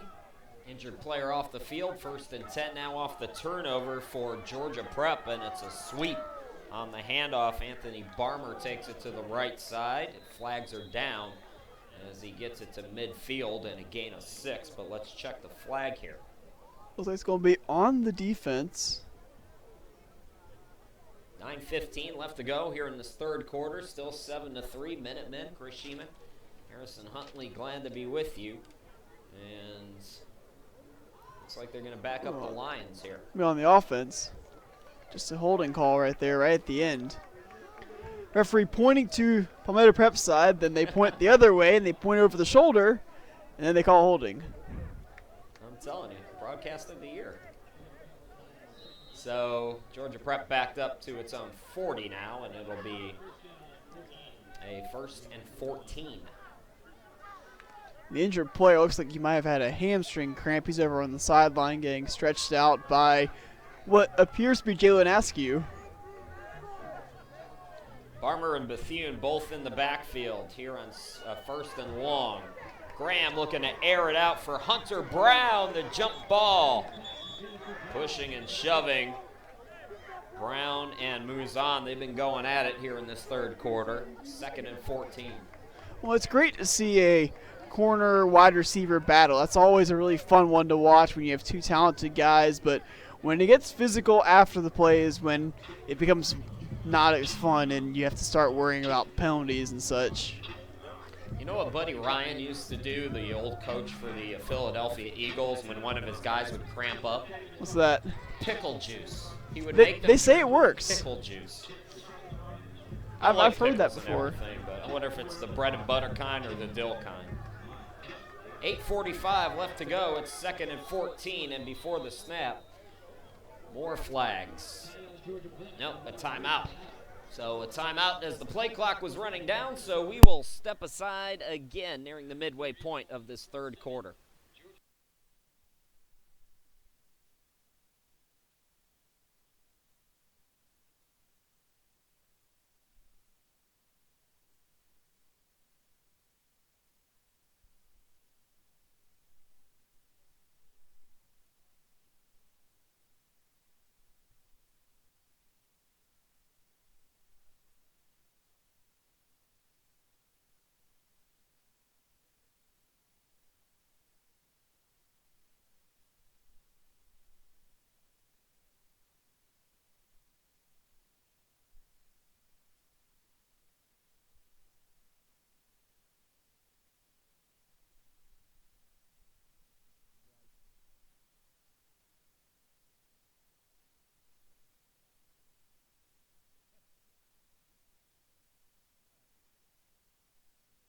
Second down and 14 for Georgia Prep. 8:44 left to go here in this third quarter. Play action for Graham, facing some pressure. Floats it on the far side, and it's caught by Bethune for a first down and a gain of 16 yards to the Palmetto Prep 38-yard line. It's a perfect pass right there by Graham, just to float it right over the head of the defender and right only where his guy could catch it. Sheeman, Harrison Huntley, glad to be with you. We're past the midway point now, 7:22 and counting here in this third quarter. It's been a defensive battle, a lot of turnovers and penalties as well, sloppy at times. Handoff by Graham to Barmer. Barmer runs to the right side, and he'll get out of bounds, it looks like, at the 38-yard line. So we'll call it a gain of 6, and 2nd down and 4 now for the Lions. Yeah, just keep moving the ball, keep on moving the chains, and you got to think they're going to try for the end zone here. A field goal doesn't do a whole lot of good. It moves you within 1, but you got to go for that score here, I think, especially it might be one of your last drives in this game. Yeah, if you're not familiar, you know, we're midway point through the third quarter, but we play college rules as Bethune is tripped up. Good defense from True Self Cooper there to get penetration. And it'll be a 3rd down and 5. It's college football rules, but at the same time, the game moves a little bit quicker at this level, less stops for TV timeouts and all that, so you're looking at less drives. Was there a flag down there? It's going to be a late face mask coming in on the tackle. And what it did is it caused DJ Bethune to lose his helmet on that, and he went out of the game, but because of the penalty, he's allowed to stay in the game. So and that'll be that automatic mistake first down. For this Minutemen defense. I'm telling you that right now, the way the Minutemen are playing in this one, this is the Lions to take, despite the fact that they're trailing by 4. And without their top playmaker at receiver, Jalen Askew. 2 backs in the backfield again, 1st and 10. Throwing over the middle, and it's too high. Intended for Darrell Moody. That's their backup quarterback in at wide receiver. Yeah, I think it went off his helmet there. By the looks of it, had a nice little bounce on that one and all the way back into the end zone. 6:25 left to go here in the 3rd quarter of the 2017 EAC Championship game. 2nd and 10 right now for the Lions. They have it on Palmetto Prep's 24. Trouble in the backfield. Good penetration again by the defenses. Barmer is hit for a loss of 2. Cooper was there, also Tate Ellerby in there, and a host of others for the Minutemen. Well, Barber went one way, got stopped by Cooper, tried to spin out of it, and met several more defenders on the other side of that. He just had nowhere to go. Sometimes it's tough for a running back. You want to try to make the play, but sometimes the best thing is just to take it at the line of scrimmage, take a 1-yard loss. Now 3rd and 13, 5:40 left to play here in the 3rd quarter. 4 down territory. Corey Graham floats it up. Good coverage on that far side. That was knocked away. Kai Wilson, I believe, over on the far side, number 20, knocking that out. That was a great play down the sideline, and too often you see corners go for the interception and try to get a couple hands on that, but it's a great play right there just to knock it away. You saw he went up with one hand and just batted the ball away, and a long field goal attempt here coming for Alvarado. Alvarado hit one earlier from 27. This one from 43. Alvarado booms it, and it hits the post. Almost from 43 for Alvarado, but it remains 7-3. And with 5:26 to go here in quarter number 3, Palmetto Prep is surviving this one, I think is the appropriate way Harrison to put it. That was an impressive kick by a not full-time kicker, and just about brought this to a 1-point game. But now for Palmetto, you've got to take advantage of that. That is as good as a stop as you can get right now, and if you can go down and get a field goal or a touchdown and try to widen this lead a little bit, that could be huge. I'm going to try to see if I can find any information if he kicked a lot in high school. Flowery Branch usually does a pretty good job with their stats, so we'll see if we can track that down for you at all. So Palmetto Prep will take over. Colin Sneed sends Thompson in motion. The screen to J.C. Howell. Howell with a big gain, but 2 flags are down. And the offensive line, Tyler Macbeth, the center, is upset, which leads me to believe that this play will not count. Looks like to be a holding call on the offense, and unfortunate too, because that was a perfectly executed screen pass right there. You let the pocket collapse around you, you pop it up to the running back and get a huge gain, but fortunately a couple holds on that will knock him back 10 yards. So Palmetto Prep, sloppy. Go ahead, Harrison. So yet again, a penalty, like you were about to say, I think, hurting Palmetto Prep, and just so many opportunities they could have had today, but instead they're back facing a 1st and, well, it looks like 15 now. Yeah, it looks like Alvarado was at least a punter for that high school. And that pass incomplete, so it'll be 2nd down now. And it's like about 15. yards.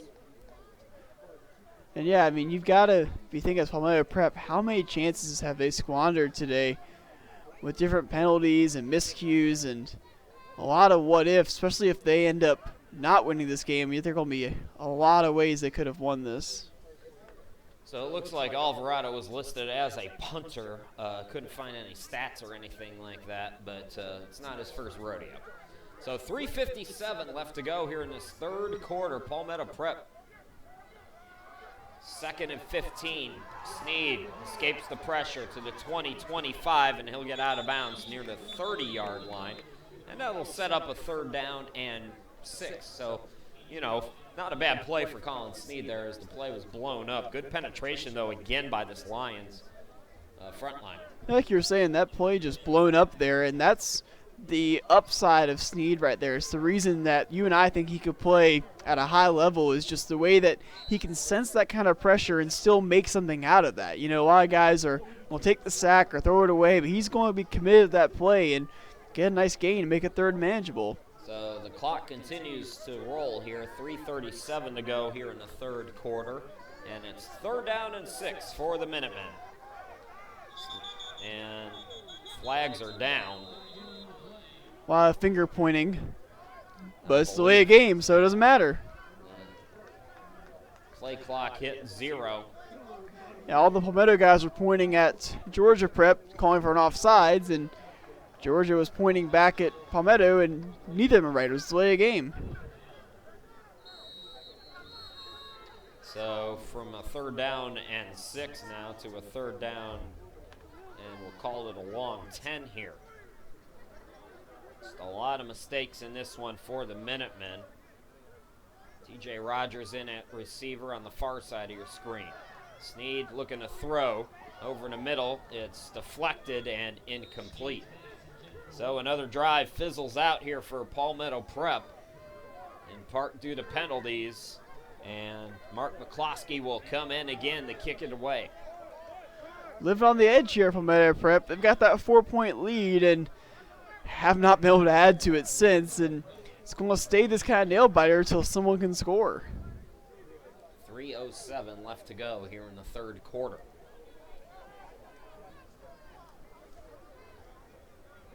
So McCloskey, his 3rd punt of the game. This time the wind going in his direction from left to right as he booms it.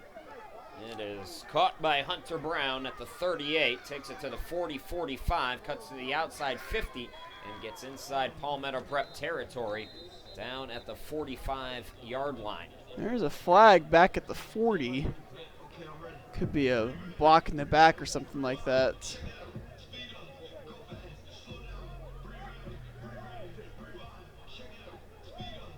Ref's talking about it right now.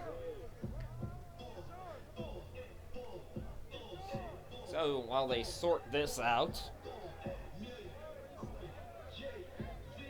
Yeah, it's going to be against Georgia as they'll send it back. It's going to be a hold on the returning team, and that'll knock him back 10 yards.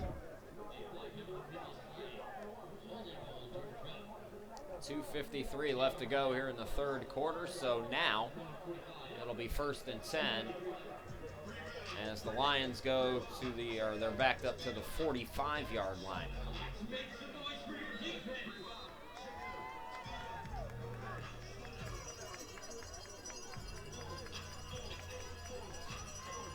Corey Graham comes back out for the Lions. And they get a touchdown. They need 6 here. 2 backs again, Barmer and Bethune. Graham, time to throw, gets it to the outside, and the pass is caught over on the far side.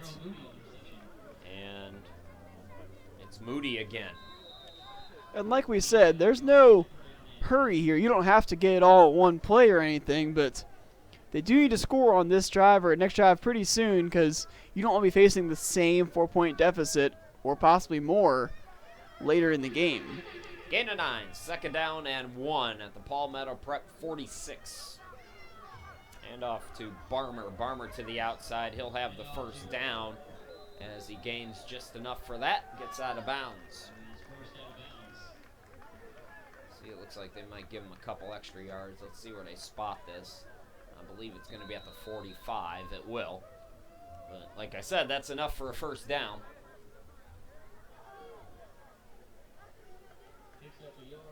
Like you said, Palmetto Prep hasn't been able to do this yet, but Georgia's done pretty well at having these slow, sustained drives, just haven't gotten a lot of points out of it yet. Corey Graham, two receivers on the near side. Barmer and Bethune in the backfield with them, looking to block. Graham looking to throw on the far side, and it's out of bounds. Carlos Presley was on the coverage, 1:43 left to go. Here in this third quarter, that'll bring up a second down and 10. Trying a little deep ball action there, out to Moody. Not a bad idea in single coverage, just ball thrown out of bounds. No real chance for a catch there. 7-3 if you're just joining us. Jesus Alvarado, 27-yard field goal near the end of the first quarter, made it 3-0. And then Colin Sneed, the Sherman Smith, early on in the second quarter for 39 yards. 2nd and 10, passes caught by Brown. Nope, never mind, it's not. Little extracurricular pushing and shoving. So that'll bring up 3rd down and 10. I love when I could set up on the home side and hear the moans and groans. Well, that may have been a frustration move out of Brown there. That ball hit both of his hands right in his chest. I don't know what happened there, but couldn't make the catch, and he probably got, an earful from Palmetto Prep, and in frustration, a little bit of shove there. Yeah, that's just a little shove, though. There's no need for a flag. Home fans want them tarred and feathered. Here we go, 3rd and 10 now. Graham looking to throw. It's caught on the far side. Again, it's Moody. Moody escapes and toes the line before finally going out of bounds inside the 10-yard line, I believe. Well, Palmetto Prep thought they had him out of bounds back at about the 35, but referee was standing right there and didn't make the call, so he must have been in bounds all the way down inside the 20. Okay, so it was inside the 20. He'll be spotted at the 13-yard line. So 1st and 10 now, best opportunity scoring-wise here since the opening half. 1:11 left to go here in the third quarter. Graham, handoff to Bethune, takes it right side, and he'll be stopped at the 10. And, oh, look, it's our friend, the yellow flag is out again. I don't know if it's our friend, but we're certainly seeing him a lot today. And that'll be a hole in the offense. So yet again, a great drive, a break for Georgia, but penalty knocks them back. You have the keys to the game. The key to the season is not making dumb penalties in the red zone. So from 1st and 10 at the 13, the 1st and 20 at the 23. Clock continues to run, 54 seconds to go here in this third quarter. Palmetto Prep, Georgia Prep playing in this championship game here in the EAC. Lions won last year. Going to repeat. Palmetto Prep looking for its first title. Corey Graham again getting blocking help and throws it too high for Moody on the far side. You a fan of throwing on first down? I always prefer to see a run. Try to, just get some of the yards back and make second down a little more manageable. Yeah, it depends on your strategy. I mean, if you have a 1st and 10, you usually will try to run, just get a few yards here and there. But on 1st and 20 after a hold, you got to be making up some yards quick. So I don't have a problem with throwing there, but, like you said, getting some yards back on a quick way wouldn't be the worst idea either. Play action. Graham on 2nd and 20. In the end zone, it's Moody. Touchdown, Georgia Prep. With 24 seconds left to go here in this third quarter. Corey Graham to the backup quarterback, Darrell Moody. And the first touchdown of the game for the Lions. Well, and like we said, next man up, you lose your top receiver, you bring in your backup quarterback to make the plays, and he does just that, gets a touchdown, and has North Georgia in the lead now. So Alvarado to kick the extra point now. The late stages of these odd number quarters. have been Georgia Prep's favor. The kick is good. So it's 10-7 now. Lions will step aside here late in quarter number 3. We'll be right back.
Welcome back to Brookland Casey High School here in Columbia, South Carolina. 24 seconds left to go here in quarter number 3.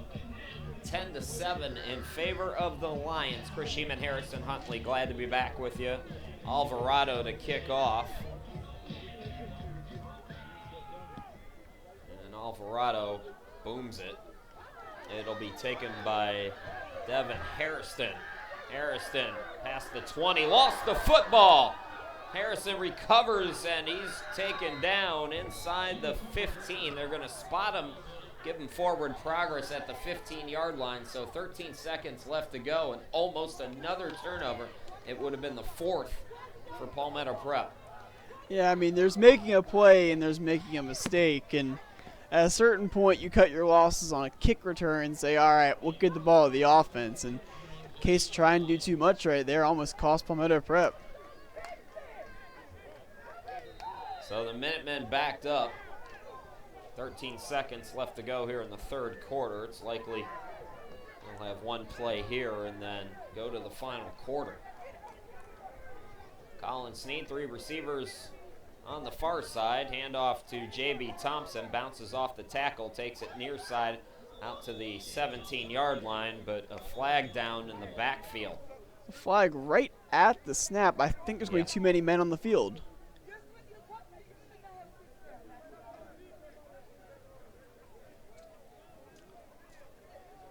So they'll sort it out. 6 seconds left to go here in this 3rd quarter. Yeah. There's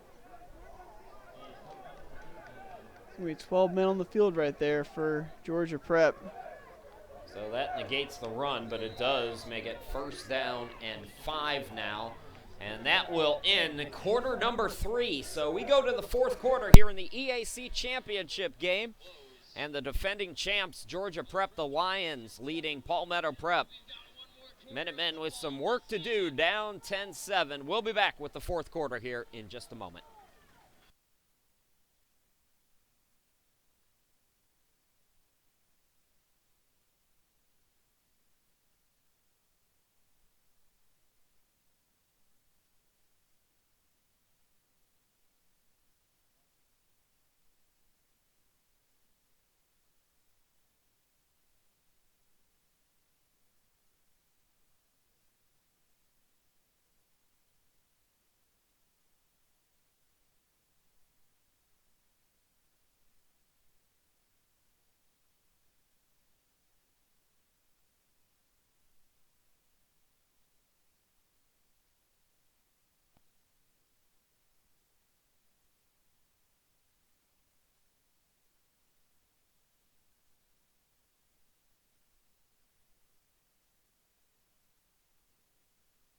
"15 minutes left to go here in this 2017 season for Palmetto Prep. I believe this is the last game as well for Georgia Prep.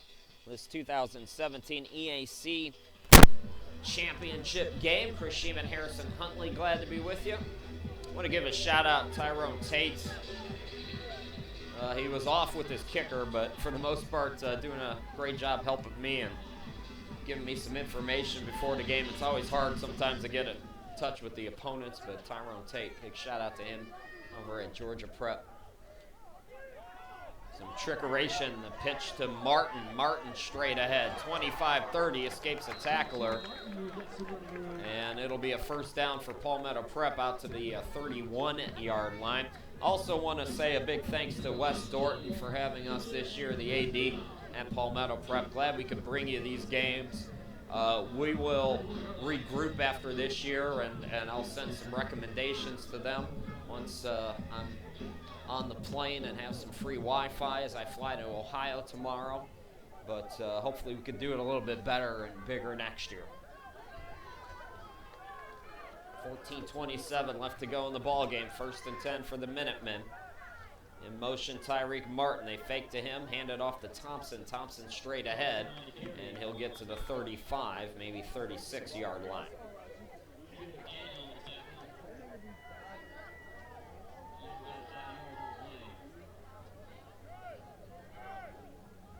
So, Palmetto Prep on their heels here. A sloppy game, turnover-prone game. Both teams committing a lot of penalties, as is the norm. But Palmetto Prep a little extra sloppy.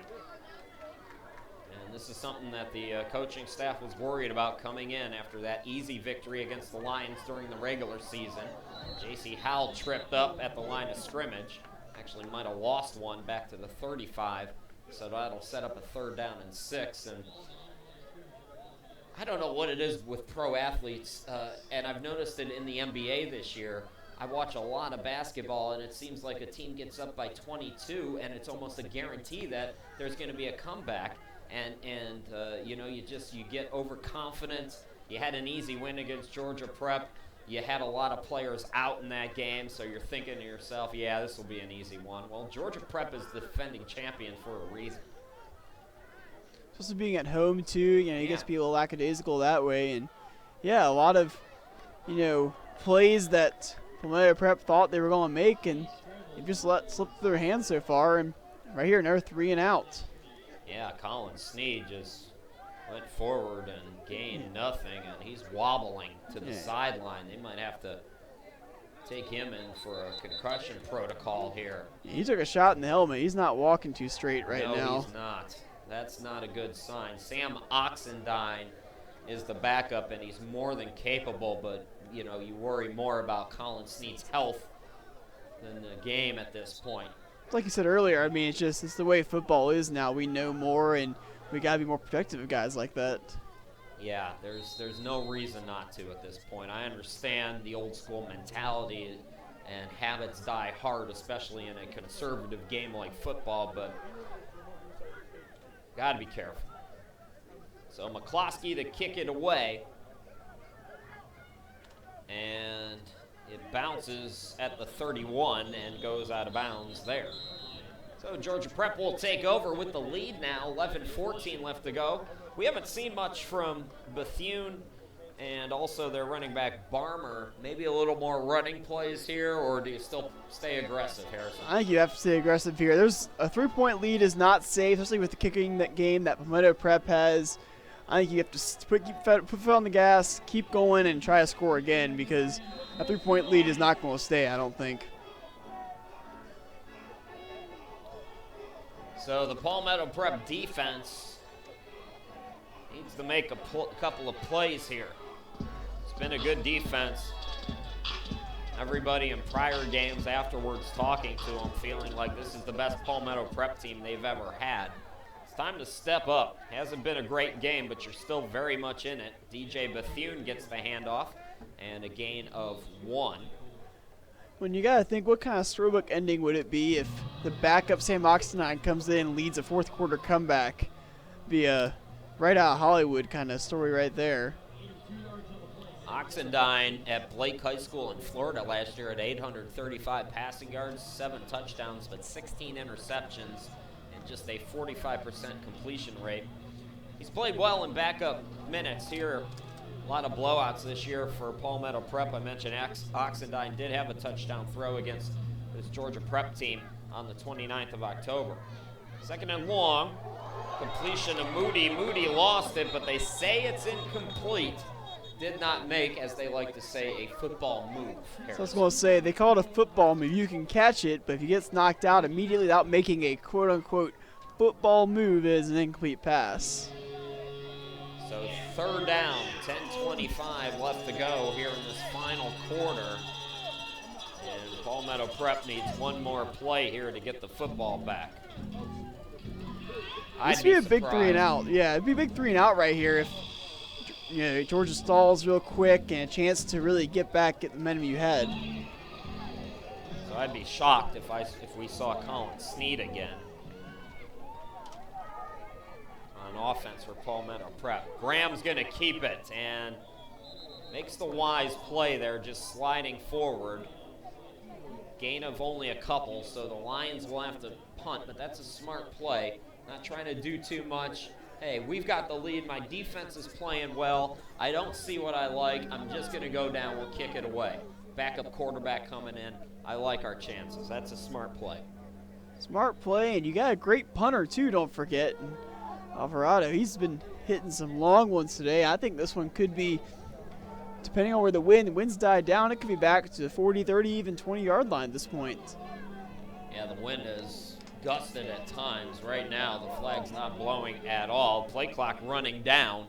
Alvarado gets it away. Cam Brown will catch it at the 34-yard line, and he goes nowhere. Good special teams tackle on the play there by Lenny Gale.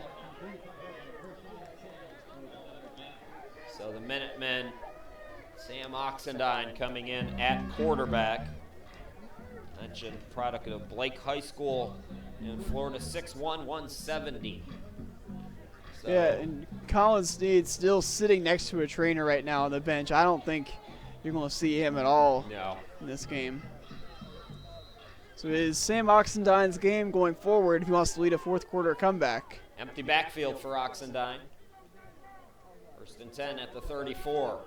Looking to throw. Escapes the pocket now. Sends it complete to J.B. Thompson, but they say he was out of bounds at the Georgia Prep 41. Second and 10 to come here for the Minutemen. Yeah, he was diving out of bounds as he made the catch. He couldn't quite catch the tiptoe on the sideline there.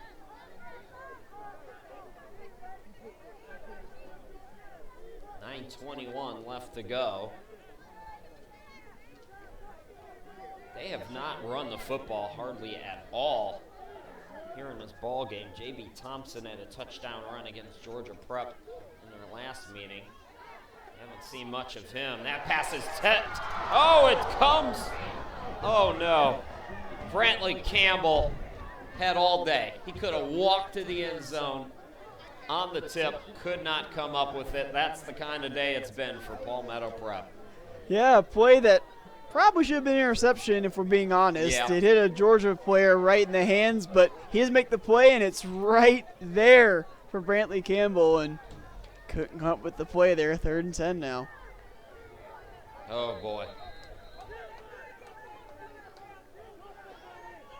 It's in their heads at this point. Now it's a mental game here for Palmetto Prep over the final 9:14 here. So Oxendine, again an empty backfield. Oxendine's got a little more speed than Colin Snead does.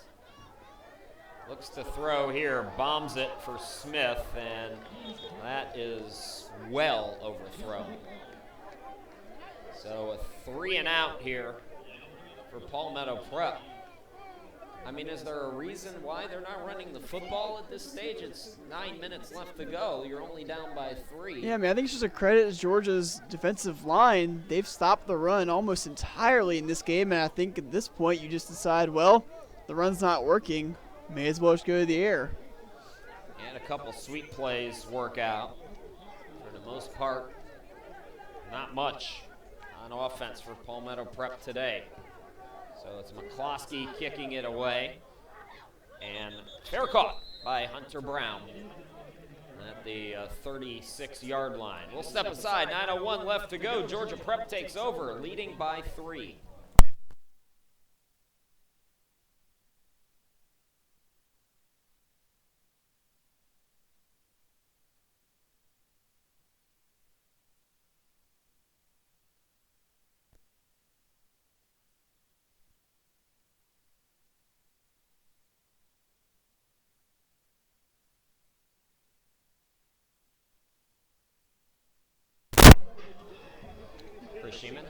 Huntley, glad to be back with you here in Columbia, South Carolina.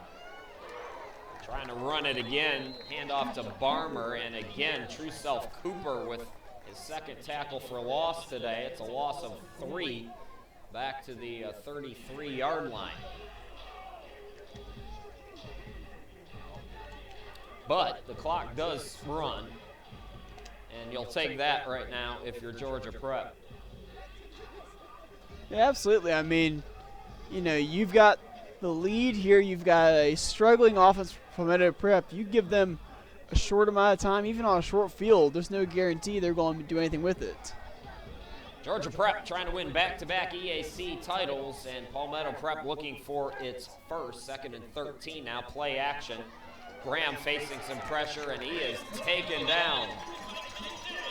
Kenny Terry does it again, back at the 30, so now it's 3rd down and 16. Inside 8 minutes to go, 7:57 to be exact. And I bet you see some sort of draw play here, a screen pass. I think they're going to cut their losses and try to run some more clock. Getting a good punt from Jesus Alvarado and stop them on 3 and out again. It's what they've done the last 2 times. Yeah, on 3rd and long, 3-point lead and nearing the midway point of this 4th quarter. No need to go crazy here. Graham will throw, though. Now he's going to escape the pocket, take off. Gets to the 35-40, and he's going to be stopped about 2 or 3 yards shy of that 1st down. He does get out of bounds. And they're going to mark him actually back a little further at the 42-yard line. So it will be 4th down, and likely the Lions here will kick it away. You can see the shadows are creeping in. But that's just important as that run, even though it's not a 1st down, it gives you about 15 more yards to work with on the punt here. And the clock's still moving. Exactly. 7:02 left to go. So it's Jesus Alvarado to kick it away again. Beautiful kick. That's going, oh, it takes a Palmetto Prep bounce, but it still bounces out at the 12-yard line. 6:47 left to go. I still say you got to try to run the football here. You have time, you have the timeouts to do it. It just hasn't been a lot of success today. You've seen a lot of handoffs and pitch plays go for no gain or even negative yards, and you know, you may feel more comfortable just giving your quarterback 5 targets and hope you get a big play. Sam Oxendine in again. If you're just joining us, Colin Sneed left wobbly after he ran with the football, went straight ahead and took a blow to the head. So hopefully he's okay. It's Oxendine now with 2 backs in the backfield now. Cam Brown goes in motion. Oxendine throws and nobody's there. Oxendine is screaming and clapping. And that was close to grounding there. He picks it up and throws over the head of a receiver, and the receiver was in blocking mode, so wasn't even looking for the ball. Cam Brown's going to come out. J.B. Thompson comes in, and $1 million says that this is going to be a running play here. I think you got to get some yards. You can't just go 3 and out with 3 incomplete passes again. Defense has been on the field a lot, too. You want to give them a break. Oxendine's going to throw pressure. They're looking for the screen, and J.B. Thompson got hit, but no flag coming out. Now, looks like the flag got stuck. So it was a late flag, but I believe we're going to get a penalty here on the Lions. I think it'll be some sort of pass interference as kind of dragged down there on the screen pass. It's going to be a defensive holding. Yeah, that's the right call. So 10-7 scoring recap for you. 5 seconds to go in the 1st quarter. Jesus Alvarado, 27-yard field goal, made it 3-0 for Georgia Prep. Next drive, Palmetto Prep answered back. Sneed the Smith for 39 yards. Extra point made it 7-3. Then in the 3rd quarter, late, 23-yard touchdown from Graham the Moody. The extra point made it 10-7. That's where we're at now. So, and honestly, this penalty is huge because there was no ball movement at all from Palmetto Prep so far. They're going to face another 3rd and long, but now they get first down out of it. 3 receivers on the near side, 1 to the far. Oxendine hands it off. J.C. Howell trying to get to the outside, and there's that run defense that Harrison's been telling you about. It's a loss of 2 back to the 20-yard line. And I see what you're saying. You have to try it, but it's just not working right now. And when time running out like this, you just got to go to the air and probably have better success throwing a little screen pass or a 5-yard draw. Yep, exactly. It's easier for us to say up here than Absolutely. done now. Nate Dorton, the normal offensive coordinator, by the way, not here today. Inside 6 to go. And 2nd down and 12. Oxendine looking to throw here. Looks it on the far side and overshoots his target, Desmond Jeter.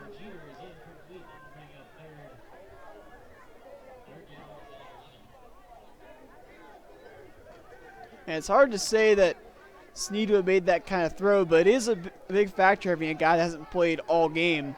All of a sudden, you're trusting him to lead a 4th quarter comeback.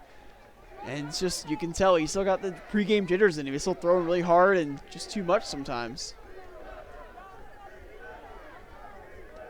Might be able to see the folks who made the trip from Georgia on the far side of your screen making some noise. Some nervous energy here on the Palmetto Prep side of things. 3rd and long.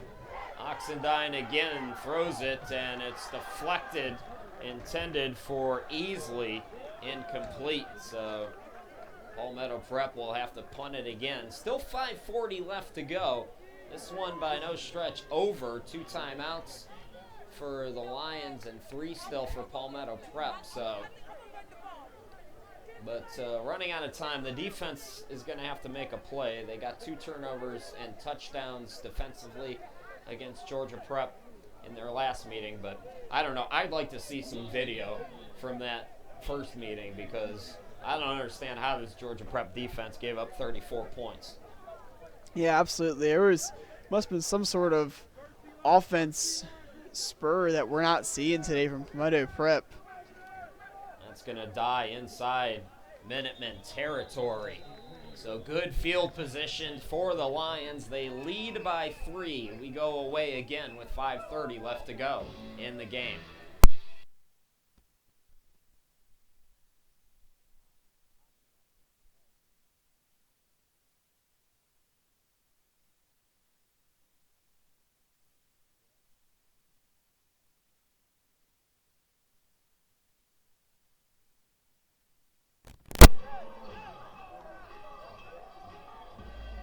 Lions quickly out on offense. 5:30 left to go. Chris Shima, glad to be back with you. Harrison Huntley with you as well. Handoff goes to Bethune. And Bethune maybe got a half yard. Looks like back at the original line of scrimmage. So with 5:17 and counting, Palmetto Prep will play at least this first set of downs out before thinking about timeouts here. Well, this is the kind of drive that could really, really help Georgia Prep as we go forward. If they could somehow get a field goal, I mean, a touchdown would be amazing here. I mean, obviously that gives you a 2-score lead, but if you get a field goal here, you're making Palmetto Prep drive the length of the field in what will probably be less than 3 or 4 minutes. So 2nd and 10 now. Graham in the offense. Graham the option keep and goes straight ahead for a gain of 1. Now, on the flip side, Harrison, do you think the Lions are being too conservative here? You can always second-guess that if they end up losing this game, but, you know, their offense hasn't been the most explosive today, and, you know, you lost your best receiver. I think it's probably smart just to take the air out of the ball, take as much time as you can, and just keep that clock moving. And Palmetto Prep has shown no signs that they can move the football against your defense. Right, you got to trust your defense at this point. They've been great so far. Play clock down to 3, 4:04 left to go as the snap to Bethune. And again, Bethune dives ahead for a gain of a few. So we might see a pooch punt here as that'll bring up 4th down and about 6. They gave him a bad spot, so 4th down and 8. Clock continues to move here, 3:44 and counting. If they use the whole play clock, they'll get down right around 3:20-ish, which give Palmetto Prep somewhere around 3 minutes to get at least in field goal range to try to tie this, or obviously get in the end zone to win. Jesus Alvarado again. We'll see if he's Cam got touch Brown. now. He definitely has the power leg. We'll see if he can get accurately. They went for it. Cam Brown calls everybody off, and again it bounces inside. He does. He has accuracy. 15. And honestly, he's been kind of the MVP of this game so far. He made the field goal Yeah. to open up scoring, and his punts have been on the money today. I mean, this is a game of field position. I don't think Palmetto Prep has seen the opposite side of the field this entire half. I do believe you're right about that. So 3:13 left to go. Palmetto Prep will take over on its own 10-yard line. Again, no Colin Sneed. Concussion protocol. Maybe I need to be in the concussion protocol too. Sam Oxendine, empty backfield. Oxendine. Pass complete. It's a minimal gain, but I like the call there for Palmetto Prep. Give them something easy. Let them get a completion, some confidence. Well, that's a way to create a pseudo running game when you can't run the ball. Is throw a quick 1 yard, 2 yard out, a bubble screen, something just to get your gimme yards to try and move the ball a little bit closer so it's not 3rd and 10 every single time. Clock continues to run. 2:44 left to go. 2nd down and 8 from the 12.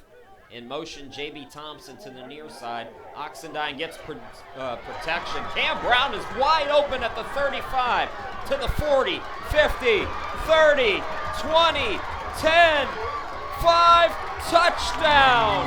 Blown coverage, Sam Oxendine. How long was that?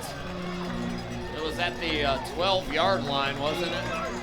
The 12-yard line. 88-yard completion. And Sam Oxendine just sprints from the 40-yard line all the way back to his own end zone to hug some family member, maybe his mom or something.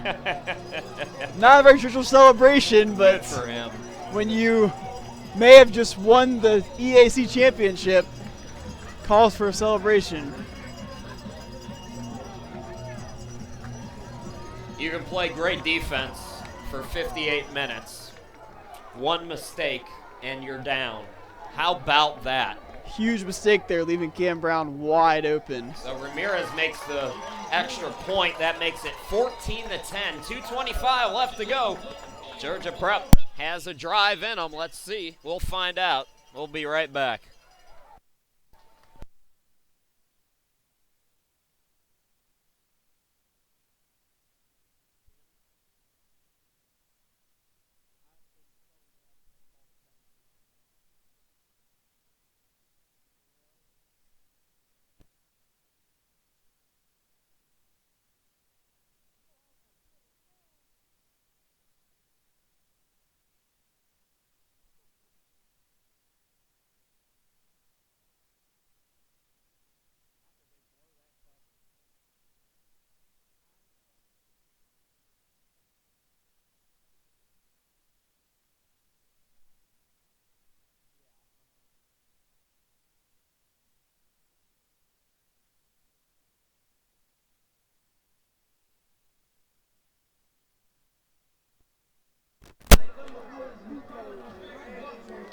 So we have 2:25 left to go in the championship game. Palmetto Prep, an 88-yard touchdown throw from Oxendine to Cam Brown, who was wide open in the middle of the field.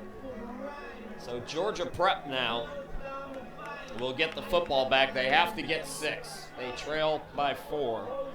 Well, and you were speculating, are they too conservative? And, while I would say trust your defense, they did just that. Their defense let them down. I mean, it was the right call to make. Ramirez will kick it away. And in the end zone, Claymont Brown will bring it out. and that might not have been a great idea. Well, I think he had to because the first contact was out of the end zone. He took it back into the end zone. I think he had to bring that out, or else it would have been a safety. I don't see Cam Brown on my offers list here, but I got to think that there's some four-year institutions that would take a look at Cam Brown. So here's the situation for the Lions. They've got 2:16 left to go. They're on their own 5-yard line. They've got to go 95 yards. Wait, just two timeouts. Absolutely, yeah, just two timeouts. They've got 95 yards to go, and we haven't seen a whole lot that makes us think they can have a kind of explosive offense, but they're going to have to do that if they want the title. Corey Graham, 2 receivers to each side. Graham, pass incomplete. Looking, I believe, for Brown on that far side. I think it's going to take something unexpected to change the results of this game, but that definitely can happen. We've seen it happen already today with that last touchdown. Yeah, exactly. I was going to tell you. I got news for you. Very unexpected. 2:11 left to go. So the Shadows have pretty much covered the whole field, and we're going to get a timeout on Palmetto Prep. So 2:11 left to go. We will step aside again and come back here in just a moment.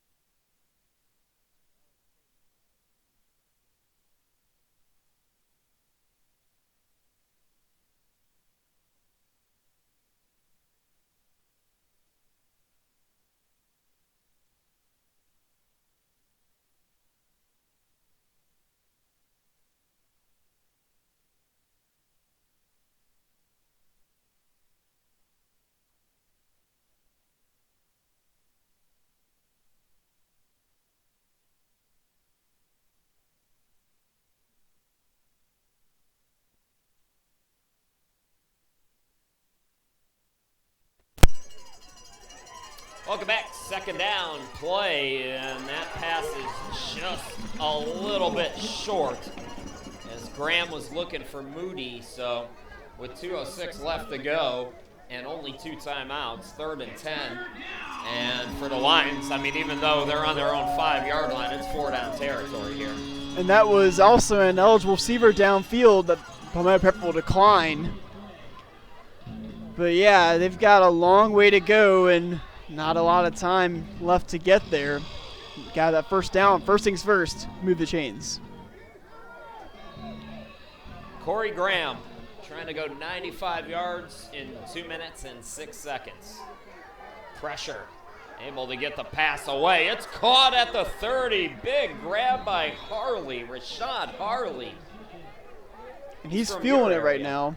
Played at James Island Charter. You ever heard of that? Yeah, down near Folly Beach.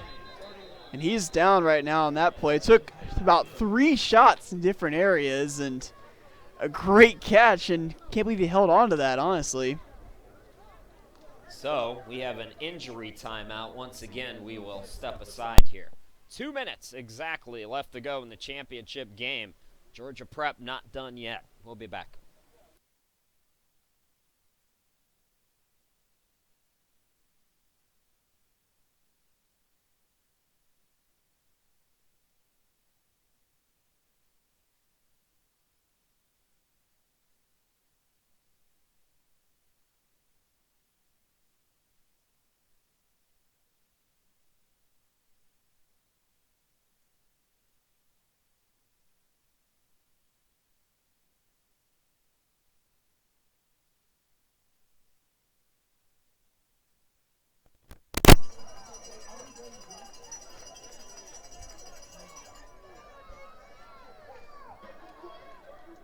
Two minutes left to go, and Harley is up.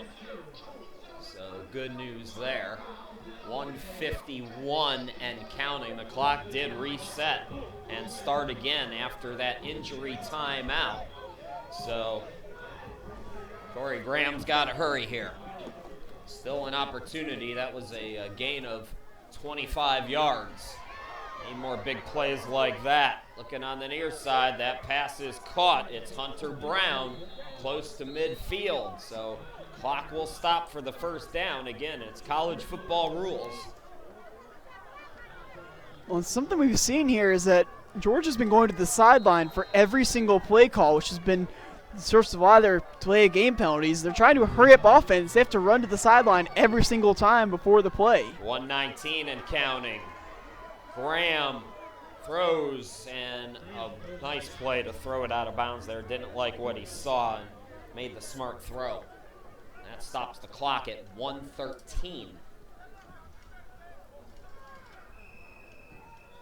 And it looks like we're going to get another timeout here. So Palmetto Prep calls another timeout. They're down to 1, still 2 for the Lions. We'll be back. 1:13 left to go. A thrilling finish here in the championship game.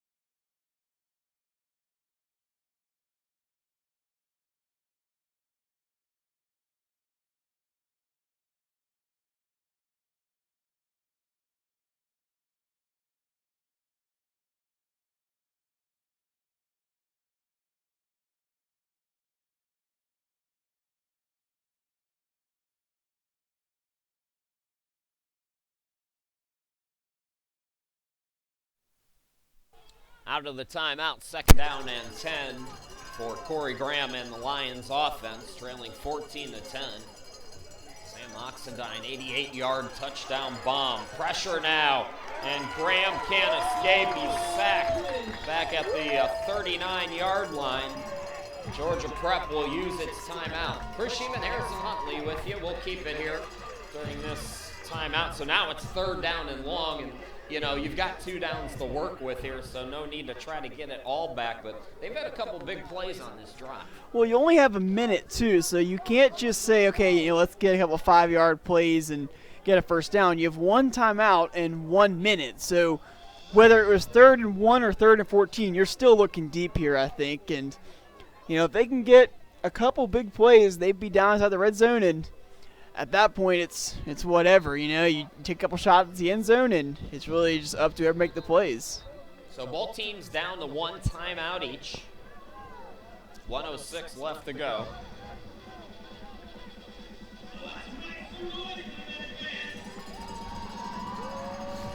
Georgia Prep looking to make it back-to-back championships. Palmetto Prep looking for its first ever championship. Graham, 3rd and long. And his pass is tipped. Kenny Terry, who has played great defense today. The clock stopped with exactly 1 minute to go. But now 4th down and 16. Yeah, that was a huge play out of the backfield just for the incompletion. You know, if they had completed that, gotten a few yards, that's, you know, a solid completion, but the incompletion puts them all the way back. It'll be a 4th and long. And this could be the game right here.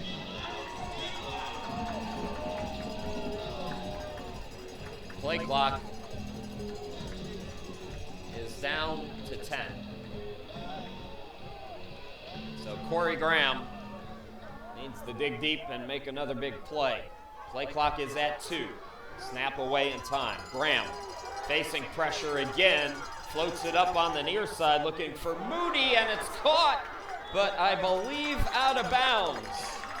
That's incomplete. It is incomplete, and Palmetto Prep will take over, and we'll see victory formation for the Minutemen. Harrison, it has not been pretty today, but Palmetto Prep is going to win its first ever championship, barring a miracle.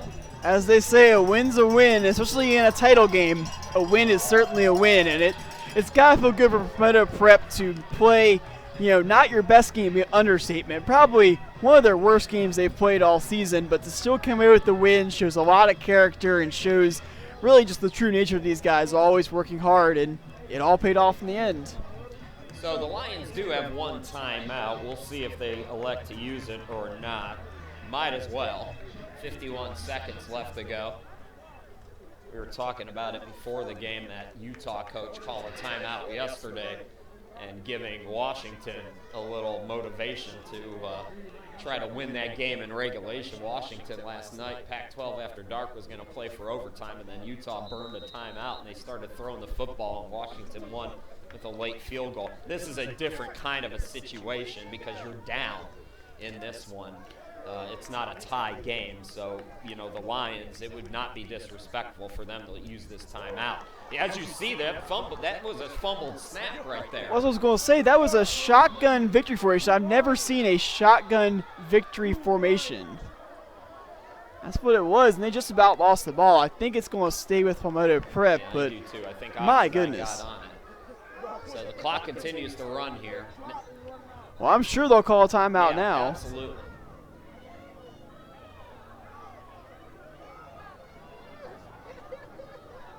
So they do call time, and they stop the clock with 21 seconds. So Palmetto Prep's got to kneel on this, and that'll do it. Easier said than done. Yeah, I mean, I've never seen a shotgun victory formation here, but they're going to do it. And they're trying to snap again. They don't have to snap. They started the clock again. So no timeout call. They're just going to let this one go. So that'll do it. Palmetto Prep is your 2017 EAC champions, unseating Georgia Prep here today, 14-10. And it's Sam Oxendine, an 88-yard touchdown throw to Cam Brown to win it for Palmetto Prep. Harrison, great working with you this season, my friend. Absolutely, it's been a great time, and have seen some awesome games as we see the water cooler already. They got number 20, that's Kai Wilson there, so the celebration is on. Palmetto Prep are your 2017 conference champions. Well, again, a big thanks to Wes Dorton, everybody here at Palmetto Prep for hosting us. Hopefully you enjoyed the broadcast that we were able to provide you all season long, and hopefully we can do it again bigger and better for you next year. Hats off to the Lions on a great season. They wind up at 7-4, Palmetto Prep 8-2 as they win it here today, 14-10. Congratulations to the Minutemen, the 2017 EAC champions, and thanks to everybody for watching. Enjoy the rest of your weekend, everyone. Take care.